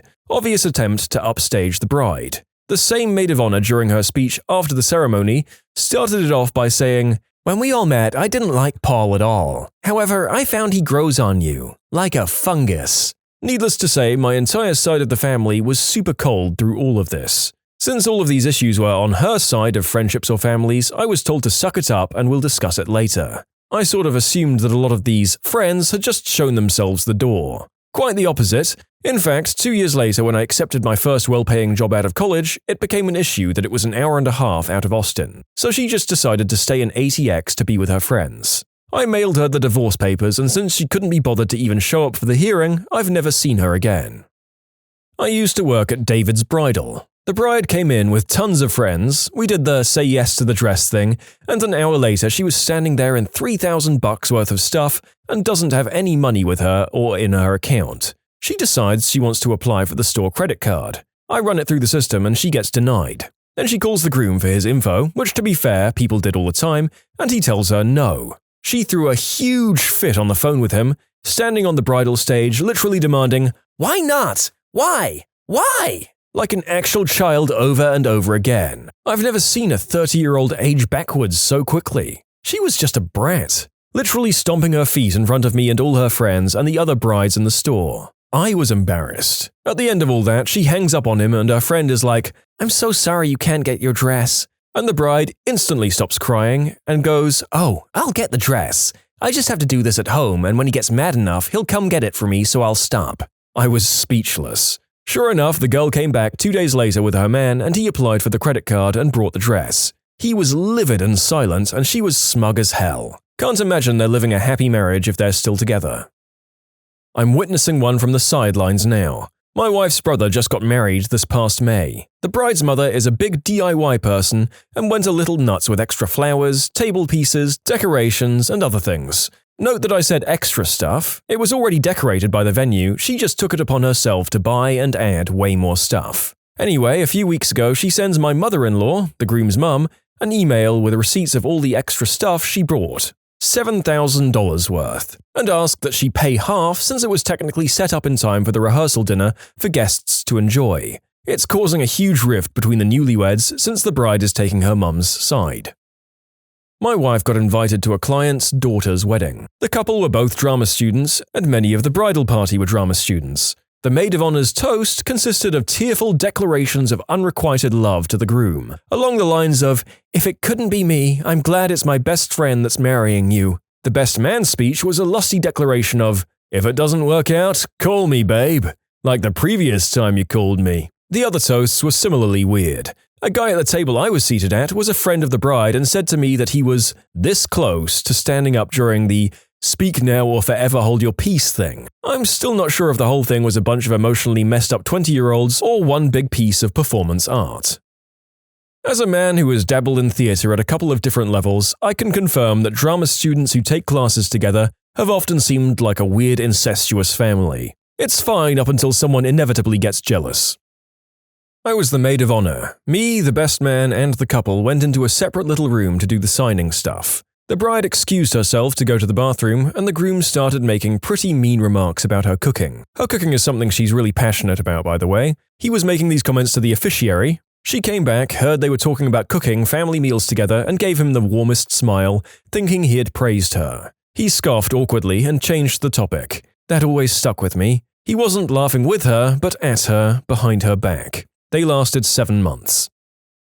A fun, light-hearted dance with the groom, followed by a close and slow dance with her male best friend. How long did that marriage last? It lasted 18 months, and now she's living with the friend.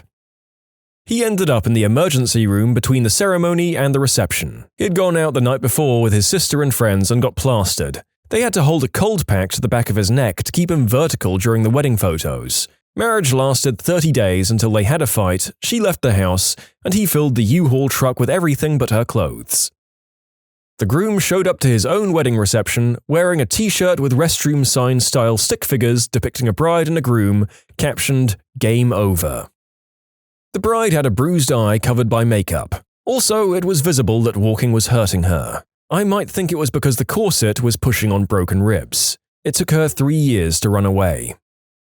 When my sister married her first husband, she mouthed to my father walking her down the aisle, "I can make this work, right?" They were divorced 6 months later. My whole family knew it wasn't a good idea since the original engagement was a year prior.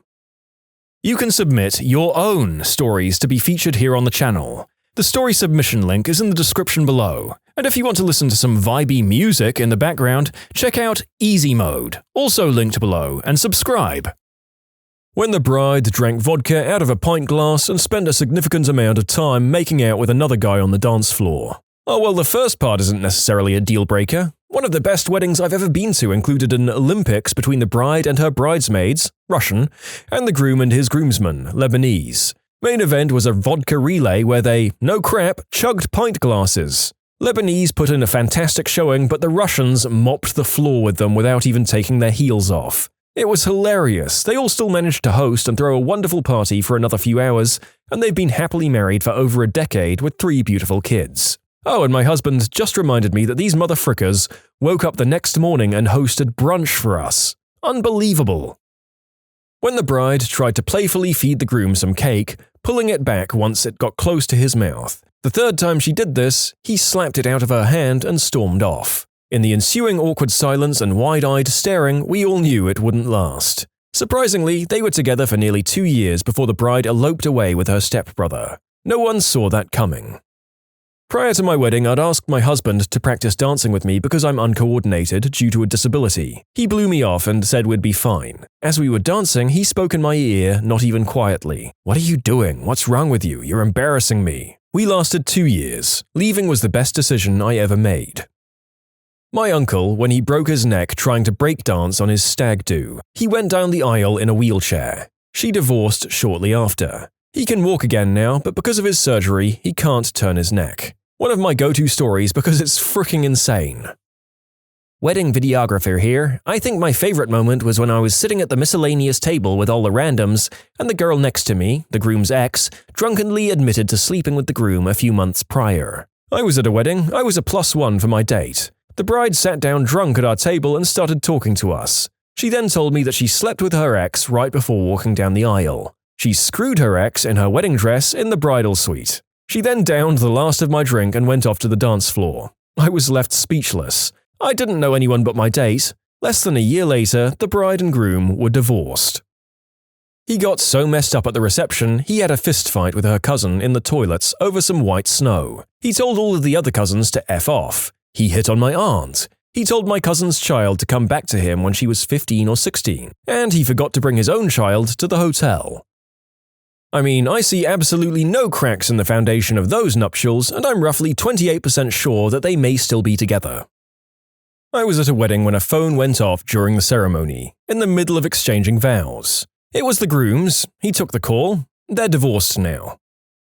One of my friends got married. Afterwards, she looked at me, crying, and said, "What did I do?" They were separated by the time the plane landed from their honeymoon. He was a good guy. She was a mess. The betta fish and the flower centerpieces lasted longer than the marriage.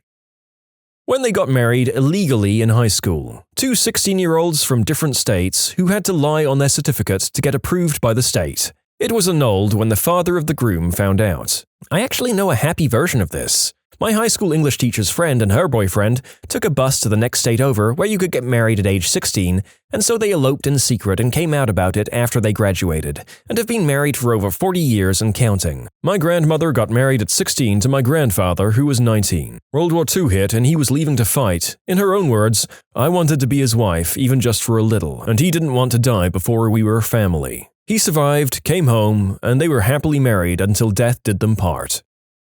Where to start? We were the bride's friends, the only people that showed up from her side for the wedding. The best man was the groom's white snow dealer who got dressed in a tux, the only one in a tux. The groom was high on white snow and giggled throughout the whole ceremony. The host of the party alternated between arguing with his wife in Russian and running up to us whenever he saw us in groups of 2 or more to tell us, "Don't smoke green herb. If she," the host's wife, "won't let me smoke green herb in the house, then you guys can't either." Every time we grouped up. The morning after the wedding at campfire coffee, the new bride turned to the groom and asked, "Are you going to wear your ring every day? Because it kind of makes you look like a slur for a gay person." Those of us there side-glanced and took deep sips of coffee. I think it lasted 4 to 6 months.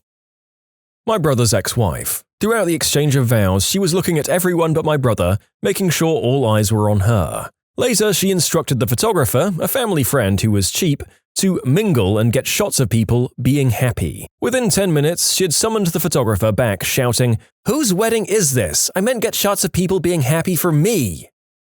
The groom showed up drunk after golfing with buddies all day. The bride in her vows said, "for richer," and left out the poorer. The bachelor party and the bachelorette party were in Vegas at the same time, across the hall from each other. The bride and groom got in a huge fight on the last night of the trip. When I was leaving, I said, "I'll see you guys at the wedding," to the groom, and he replied, "I'm not sure there's gonna be one." There was a wedding, but they were divorced within 18 months, I believe. One of my friends was the best man at another friend of ours' wedding. His best man speech included this line, "I prepared some lines for tonight, but the groom sniffed them all in the bathroom." 3 months later, there was a divorce due to a white snow problem. At my boyfriend's sister's wedding, the groom got drunk before the vows and smoked green herb after the vows, was cross-faded as heck and made a fool of himself. When we went up to congratulate them after, she refused to be near him or take pictures with him. It was awkward. After the speeches, basically everyone left. Family was still around and they opened gifts. Someone gifted nice champagne and the groom tried to open it and dropped it and it shattered. Bride stormed off screaming. The groom got upset and started cussing out the air. They still went to their honeymoon together in Florida and she got pregnant almost immediately. Maybe 7 months into her pregnancy, she kicked him out because he slept with her roommate. They got divorced when their kid was 6 months old. But it's for the best. The guy is an absolute piece of crap and wasted a lot of their money by being selfish on their day. I worked at a museum that also doubled as a wedding venue in the summers. As part of the wedding package, the museum would stay open after hours for the guests only, so I just sit there and greet people basically. One wedding got particularly rowdy, almost everyone was drunk, people were jumping into the fountain, and someone hurled in said fountain. At one point, the bride is crying. Turns out the groom and one of his groomsmen were doing the deed upstairs in one of the bathrooms. A fight ensued between the groom and the father of the bride, and the cops were called because it got really ugly. Entertaining for me, but I felt so bad for the bride. You know, everything about this wedding just screams British upper class, and I can't quite put my finger on why. I just can't see it happening in any other country or level of society. 2 friends of mine got married, and when they gave their vows, the guys started laughing at the part about being faithful. Whoops. I once watched a live stream of the wrong Vegas wedding. The link I was given for a friend's wedding was incorrect, and during the exchange of vows, the groom got to the part about being faithful and the bride visibly and audibly chuckled. It was hilarious to watch, but I bet they didn't last long. The groom and best man had a dancing routine for getting into the church ceremony, and they got nearly halfway through it, and I guess the groom felt they hadn't received much applause and wows from us, the attendees, and decided to go back to the entrance and start all over again. Why is no one having a good time? I specifically requested it. They were together since junior high and would break up and reconcile every 3 to 6 months. Everyone was just sick of it. Friends and family, and the marriage, at age 19 in the summer between freshman and sophomore year at college, was obviously an attempt to force the relationship to stick. It did not, but at least no kids got involved. The entire bridal party, including parents of the wedded couple, entered into a betting pool of how long the marriage would last at the wedding reception. I should say the bride and groom didn't participate, but everyone else did. That would have been glorious. If I recall correctly, the best man won. Price is Right rules at 14 months. The groom got into a fistfight with the father of the bride. Split after 4 months. Context, the groom and bride's dad, actually most people in these families if I'm honest, have pretty aggressive drinking problems. Father-in-law has always hated him. I wasn't around for what actually set it off, but it ended when the bride got in the middle, got an elbow in the eye, and the happy couple left for the night. This was in rural Canada. Not Letterkenny, but basically Letterkenny. I'd say the father-in-law won the fight though. The best man's speech was about how selfishly the groom had acted during a night out and telling him to treat marriage differently. The groom had a best woman instead of a best man. Nothing wrong with that, but her toast left the whole room in awkward silence because she was clearly in love with him. I wish I could remember the specifics, but it was all about how they were always together, all the late nights they'd spent together, etc. She was so tearful during it too. I'm not making it sound as bad as it was, but I assure you, it was bad. Portuguese wedding. A fistfight broke out at the head table during the reception, between 2 groomsmen. They were arguing about which of them had slept with the bride first. The groom was oblivious. He came home from work early one day 2 years later and caught her in bed with another man. I'm surprised it took that long. The midnight buffet was amazing though. The most beautiful wedding I've ever been to ended in divorce. The venue was where the groom's father is buried, and he cried as he made his vows to the bride there. Turned out he'd been cheating on her for months and they divorced a while later. Something so repugnant about marrying someone you're cheating on practically over your father's grave. To date, it's the only wedding I've been to that ended in divorce. People who have been straight up fired on the spot. What happened? Chef here. Got fired because I sent out a steak that had char on it. The only char on it was grill marks. Alright lady, you just saved me a huge mess. Who would want a steak without char? When I worked as a server, we had a family that would routinely come in and want well-done steaks with no black marks. They sent several steaks back the first time they came, and eventually one of our cooks microwaved their steaks. They came back 2 or 3 times a month for the rest of the time I worked there, and happily ate microwaved steaks. A bunch of weirdos. Everyone was fired in one fell swoop. They'd decided to stop having our work-from-home department. It explained why I'd spent the last 2 weeks training people who they'd originally said were not eligible to work my job. I handed my boss my 2 weeks' notice and she ripped it in half and said, "Don't bother, you're done today." HQ wasn't too thrilled with her decision as they had to pay me a severance because of her hatred toward me. I came back to my summer job at an amusement park from missing 3 days with strep throat. I handed in my doctor's excuse and was fired for missing work. Apparently, to call off, you couldn't just talk to a manager, you had to talk to the department head, a person I'd never met with a phone number that had never been made available to me. Because I missed more than 2 days, it didn't matter that I had a note, because I was considered a no-call and no-show. The assistant manager I gave my excuse to handed me a letter back that said I had 10 minutes to clear out my locker and vacate the premises or they'd call the cops for trespassing. I was 16 in a state with very liberal employment laws and my mum retained a lawyer. I didn't win any money, but they ended up having to list me as rehirable in their system, and they paid a huge fine for essentially making it impossible for employees to call in sick. That's just ridiculous. Surely when you told your manager initially, the smart thing to do would be to give you that person's number, so they don't have to go through the effort of hiring someone else. I was one of 200 employees. They did not care. I was having trouble making sense of the harsh policy up until I read that last part. Of course, it makes sense that unskilled teens are easy to replace, but throwing away an otherwise reliable staff member for an explained absence would be really dumb in smaller businesses. Was working in the deli counter of a supermarket. I asked my closest manager if I could come next week on Thursday 2 hours later because I had a final exam that morning. Got fired on the spot. "Don't bother coming into work tomorrow, you're fired." I was told Friday out of nowhere, "We won't be needing your services anymore." After being told in November I would have a position into next year at the minimum. So that was a fun holiday gift. Same. Let go before Thanksgiving after 5 years at a company and negotiated my new raise with substantial documentation of my worth to the company. I was replaced almost immediately and suspect my raise was given to that individual.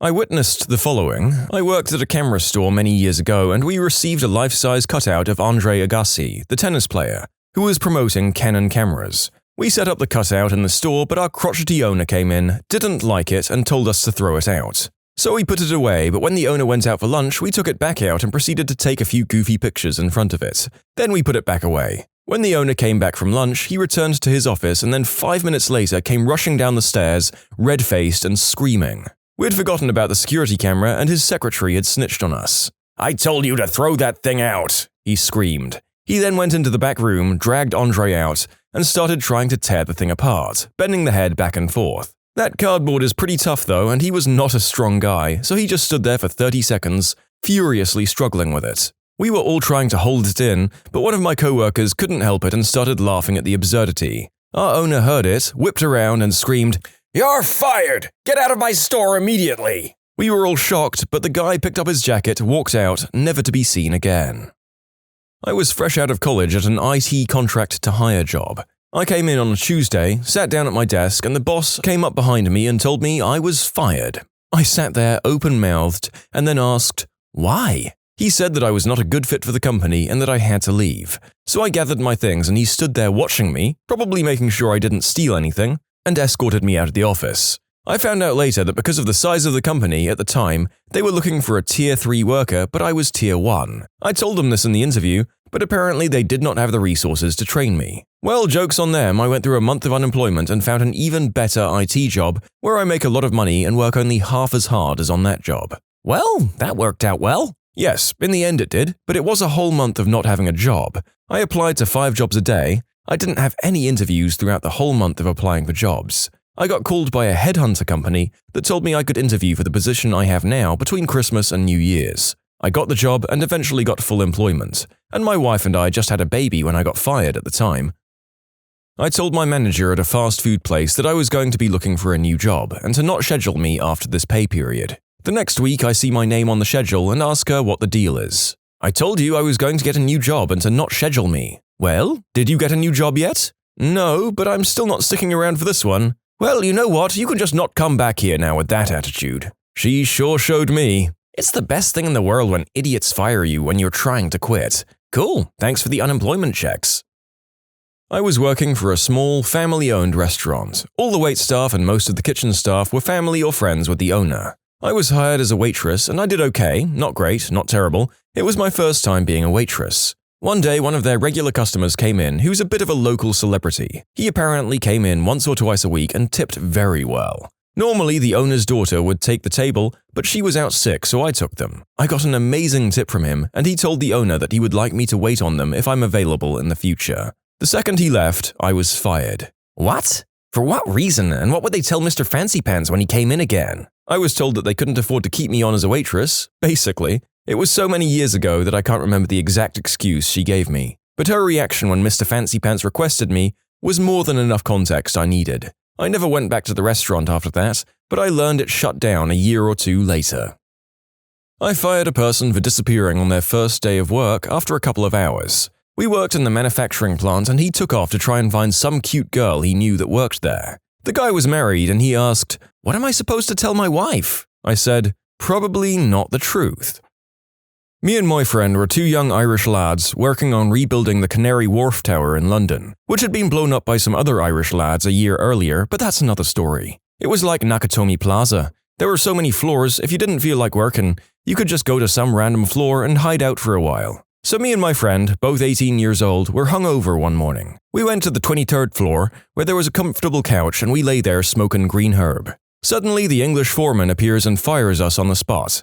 As he was walking away, he says, "That was taking the mick, lads." Unfortunately, there was somewhat of a misunderstanding here. What he meant was that our behavior was so bad we crossed a line. However, in Ireland at the time, "that was taking the mick" meant I'm only joking. So we continued working for another 3 or 4 hours before he came back and said, "I fired you this morning, what the hell are you still doing here?" For the record, the foreman in the original written story actually said, "You're taking the not safe for work word for urine." But we can't say that here, and the closest possible alternative the narrator could think of was, "You're taking the mick," which ironically is a pretty derogatory term for an Irish person, lending a whole new confusing angle to the foreman's statement. Sorry. Not me, but my brothers. He was valeting at a fancy beach club over the summer, and they hired a new kid from the area. The first car this new hire gets into, he backs into another car. My brother takes him to the side, tells him to calm down, the beach has insurance for this very reason, it's no big deal. Second car, the guy runs right into a parked car, which causes that car to smash into the one parked in front of it. My brother gives him $50 cash for the day of work and tells him not to come back.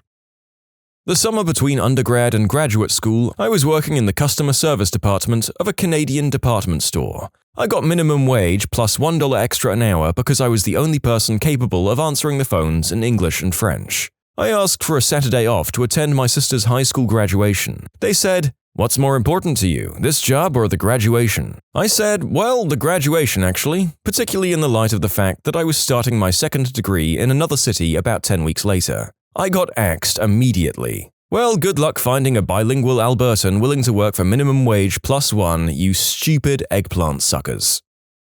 I was 15, I think. I was a lifeguard at a subdivision pool. Being the new guy and the young kid, I worked every weekend. Friday night, Saturday night, Sunday day. I'd already missed going to my grandparents a couple of times and my parents were taking a vacation. I asked off and was told that I couldn't go. My dad basically said, "You're going, I don't care." I told the boss this and she said, "You still have to work." I left with my parents, and when I got back there were a dozen messages on my parents' answering machine saying they couldn't open the pool because I wasn't there. She fired me 3 or 4 times that weekend. She was a bored housewife hired by the Homeowners Association to schedule the lifeguards who were mostly high school kids. She fired another for wearing a bikini. They didn't use her the next year, but by that point in time I was 16 and had a better job. They couldn't open the pool because I wasn't there? Not exactly a solid business plan if it counts on a 15-year-old having a 100% attendance at work. You can submit your own stories to be featured here on the channel. The story submission link is in the description below. And if you want to listen to some vibey music in the background, check out easymode, also linked below, and subscribe.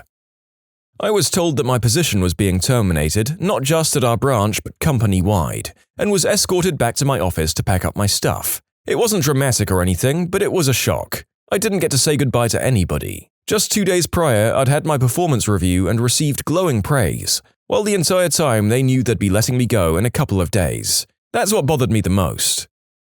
My first job out of college was for a very small dental insurance claims clearinghouse. The company had recently split from another company whose name was on the software that all the dentist offices used, so that was the name they recognized. The two companies were basically fighting over their client base. So my job was to call up all of their clients to remove the old software from the former partner and install all the new janky second-rate programs they'd cobbled together since the split. My job alternated between calling up customers to install the new software and train them on it, and troubleshooting the problems with the software and come up with workarounds, typically during training calls. Clients were typically finding out from me that the software was changing and I was supposed to insist that it was the same company, just different software. After almost a year of this, I was getting to the point where it felt just so awful to trudge my way into work because I knew I'd spend the day getting yelled at by clients who were upset that their routines were changing. I spent a lot of my downtime complaining to my friends over my personal email about how awful it was.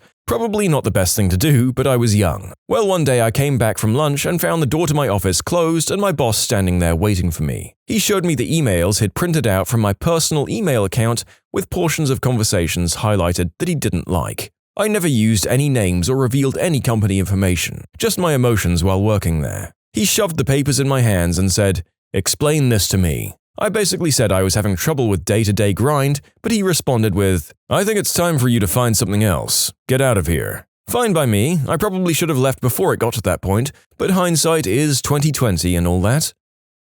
I was 16 and it was my first job as a lifeguard in a neighborhood by my house.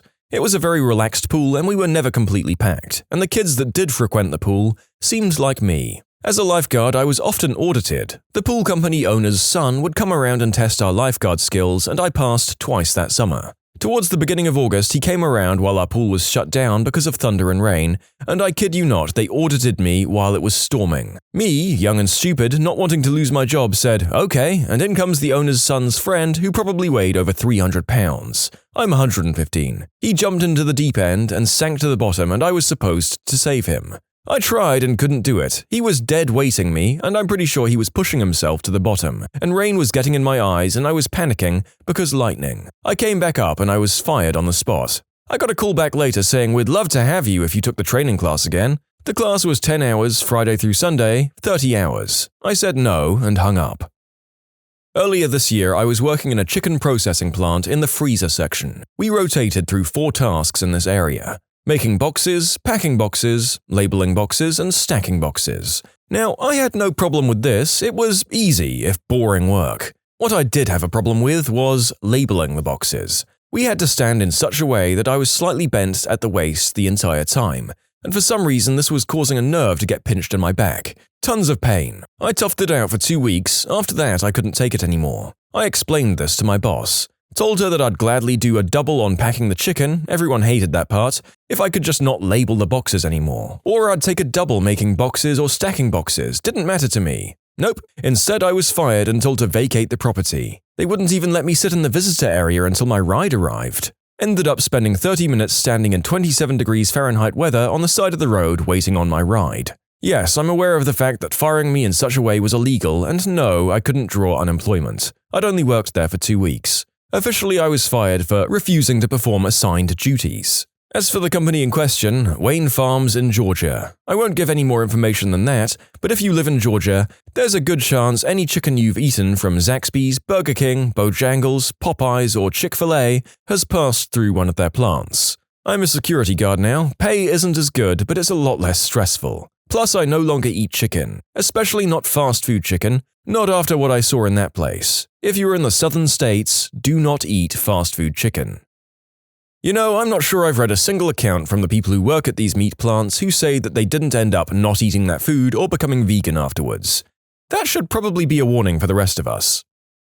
Ironically, I was having a really positive day at work. I'd been there about 9 months and was starting to really hit my stride. I'd made some really positive improvements with production process and workflow. The company was better for my time there. My work actually resulted in them being able to eliminate an entire position, saving the company around 20 to 30k a year. Around 3 p.m., I'm called into our small conference room and told that I'm being fired for saying that I hate this freaking job and that I wasn't willing to go back into the warehouse and help out in the mornings. So I was caught completely off guard, and the fact that this was coming from the owner meant I knew that there was nothing I could say. But I still defended myself by saying there was no way I would have said that I hated my job. But still, I was guided to my desk where I packed my stuff in shock and headed out. I remained in contact with one of my coworkers, and about a year later it came out that the same thing was tried on her. Turns out the operations manager was a nut, and having the ear of the owners, she would straight up lie to them and get people fired. Why? I still don't know, but they knew the second coworker much longer and better than myself. So when operations manager told them what that coworker supposedly was doing, they talked to her directly and determined that the OM was lying. This time, the OM got canned. There are days I wish they'd still have the stones to reach out to me and apologize. It's been 5 years now though, so that won't be happening. The experience really shook me and I can still see the effects to this day. That was my first real job out of college and I'd decorated my little office with personal items, some drawings my daughter had done and other things. Now I refuse to decorate with anything personal and I keep the bare minimum of personal articles in my office. Getting canned and having to stand there and be watched while I had to collect all of these personal artifacts was embarrassing and humiliating. I don't plan on being fired again, but if needs be, I can grab 1 or 2 things, tops, and walk to my car. I forgot to pay for a hot dog I ate the previous day of work. I had the money to pay and I would have if they'd asked me to. It genuinely slipped my mind, but the manager was treating me as a serious thief. Kinda sucked, but the job was pretty terrible too. Retail usually is. I should probably clarify that some of my coworkers had had this happen to them before I was fired, but the difference being was that they got warnings. It doesn't bother me much because that manager was actually pretty scummy in the long run and she lost the majority of her employees about a week after I was fired. 17, still in high school. I was hired as a custodian for a hotel and was asked to clean the pool. I was asked to backflush the system to clean the filters, which involves turning the pumps off and closing pipe valves. Well, there's about 20 valves, but only 3 needed to be closed. I thought I did them right. I went to open the filter on the pump and boom! The cap shot off and water started dumping out of the pump. The pool maintenance room is in the basement next to the pool, so it'll dump the whole pool if it's not stopped. I panicked and tried forcing the cap back on. Ran upstairs and through the hotel completely soaked. It was the weekend, so my boss was off. Took him about 20 minutes to reach and get him to the hotel to help me with the system. In the end, there was probably a foot of water flooding the floor. It damaged the water heaters, got into the furnace, maintenance office, and phone system. Not sure on the damage cost, but it had to be in the hundreds of thousands, if not over $1 million. I was promptly fired by the hotel manager. I hated my last job. My coworkers were all right, but the guy over my department was a real butthole. Well, the time finally came after many years. I got an offer and of course I said yes. I'd been plotting this moment.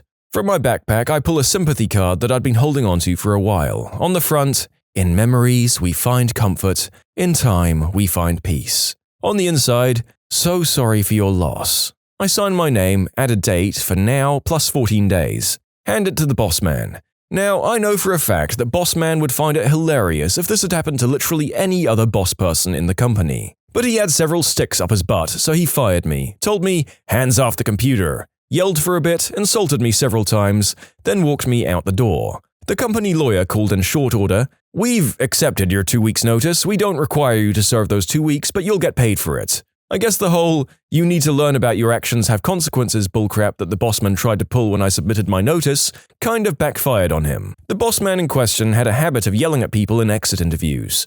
I like to think they didn't schedule one for me because he knew I wouldn't put up with it. I was 16 and working as a dishwasher at a summer tennis camp at an exclusive tennis club.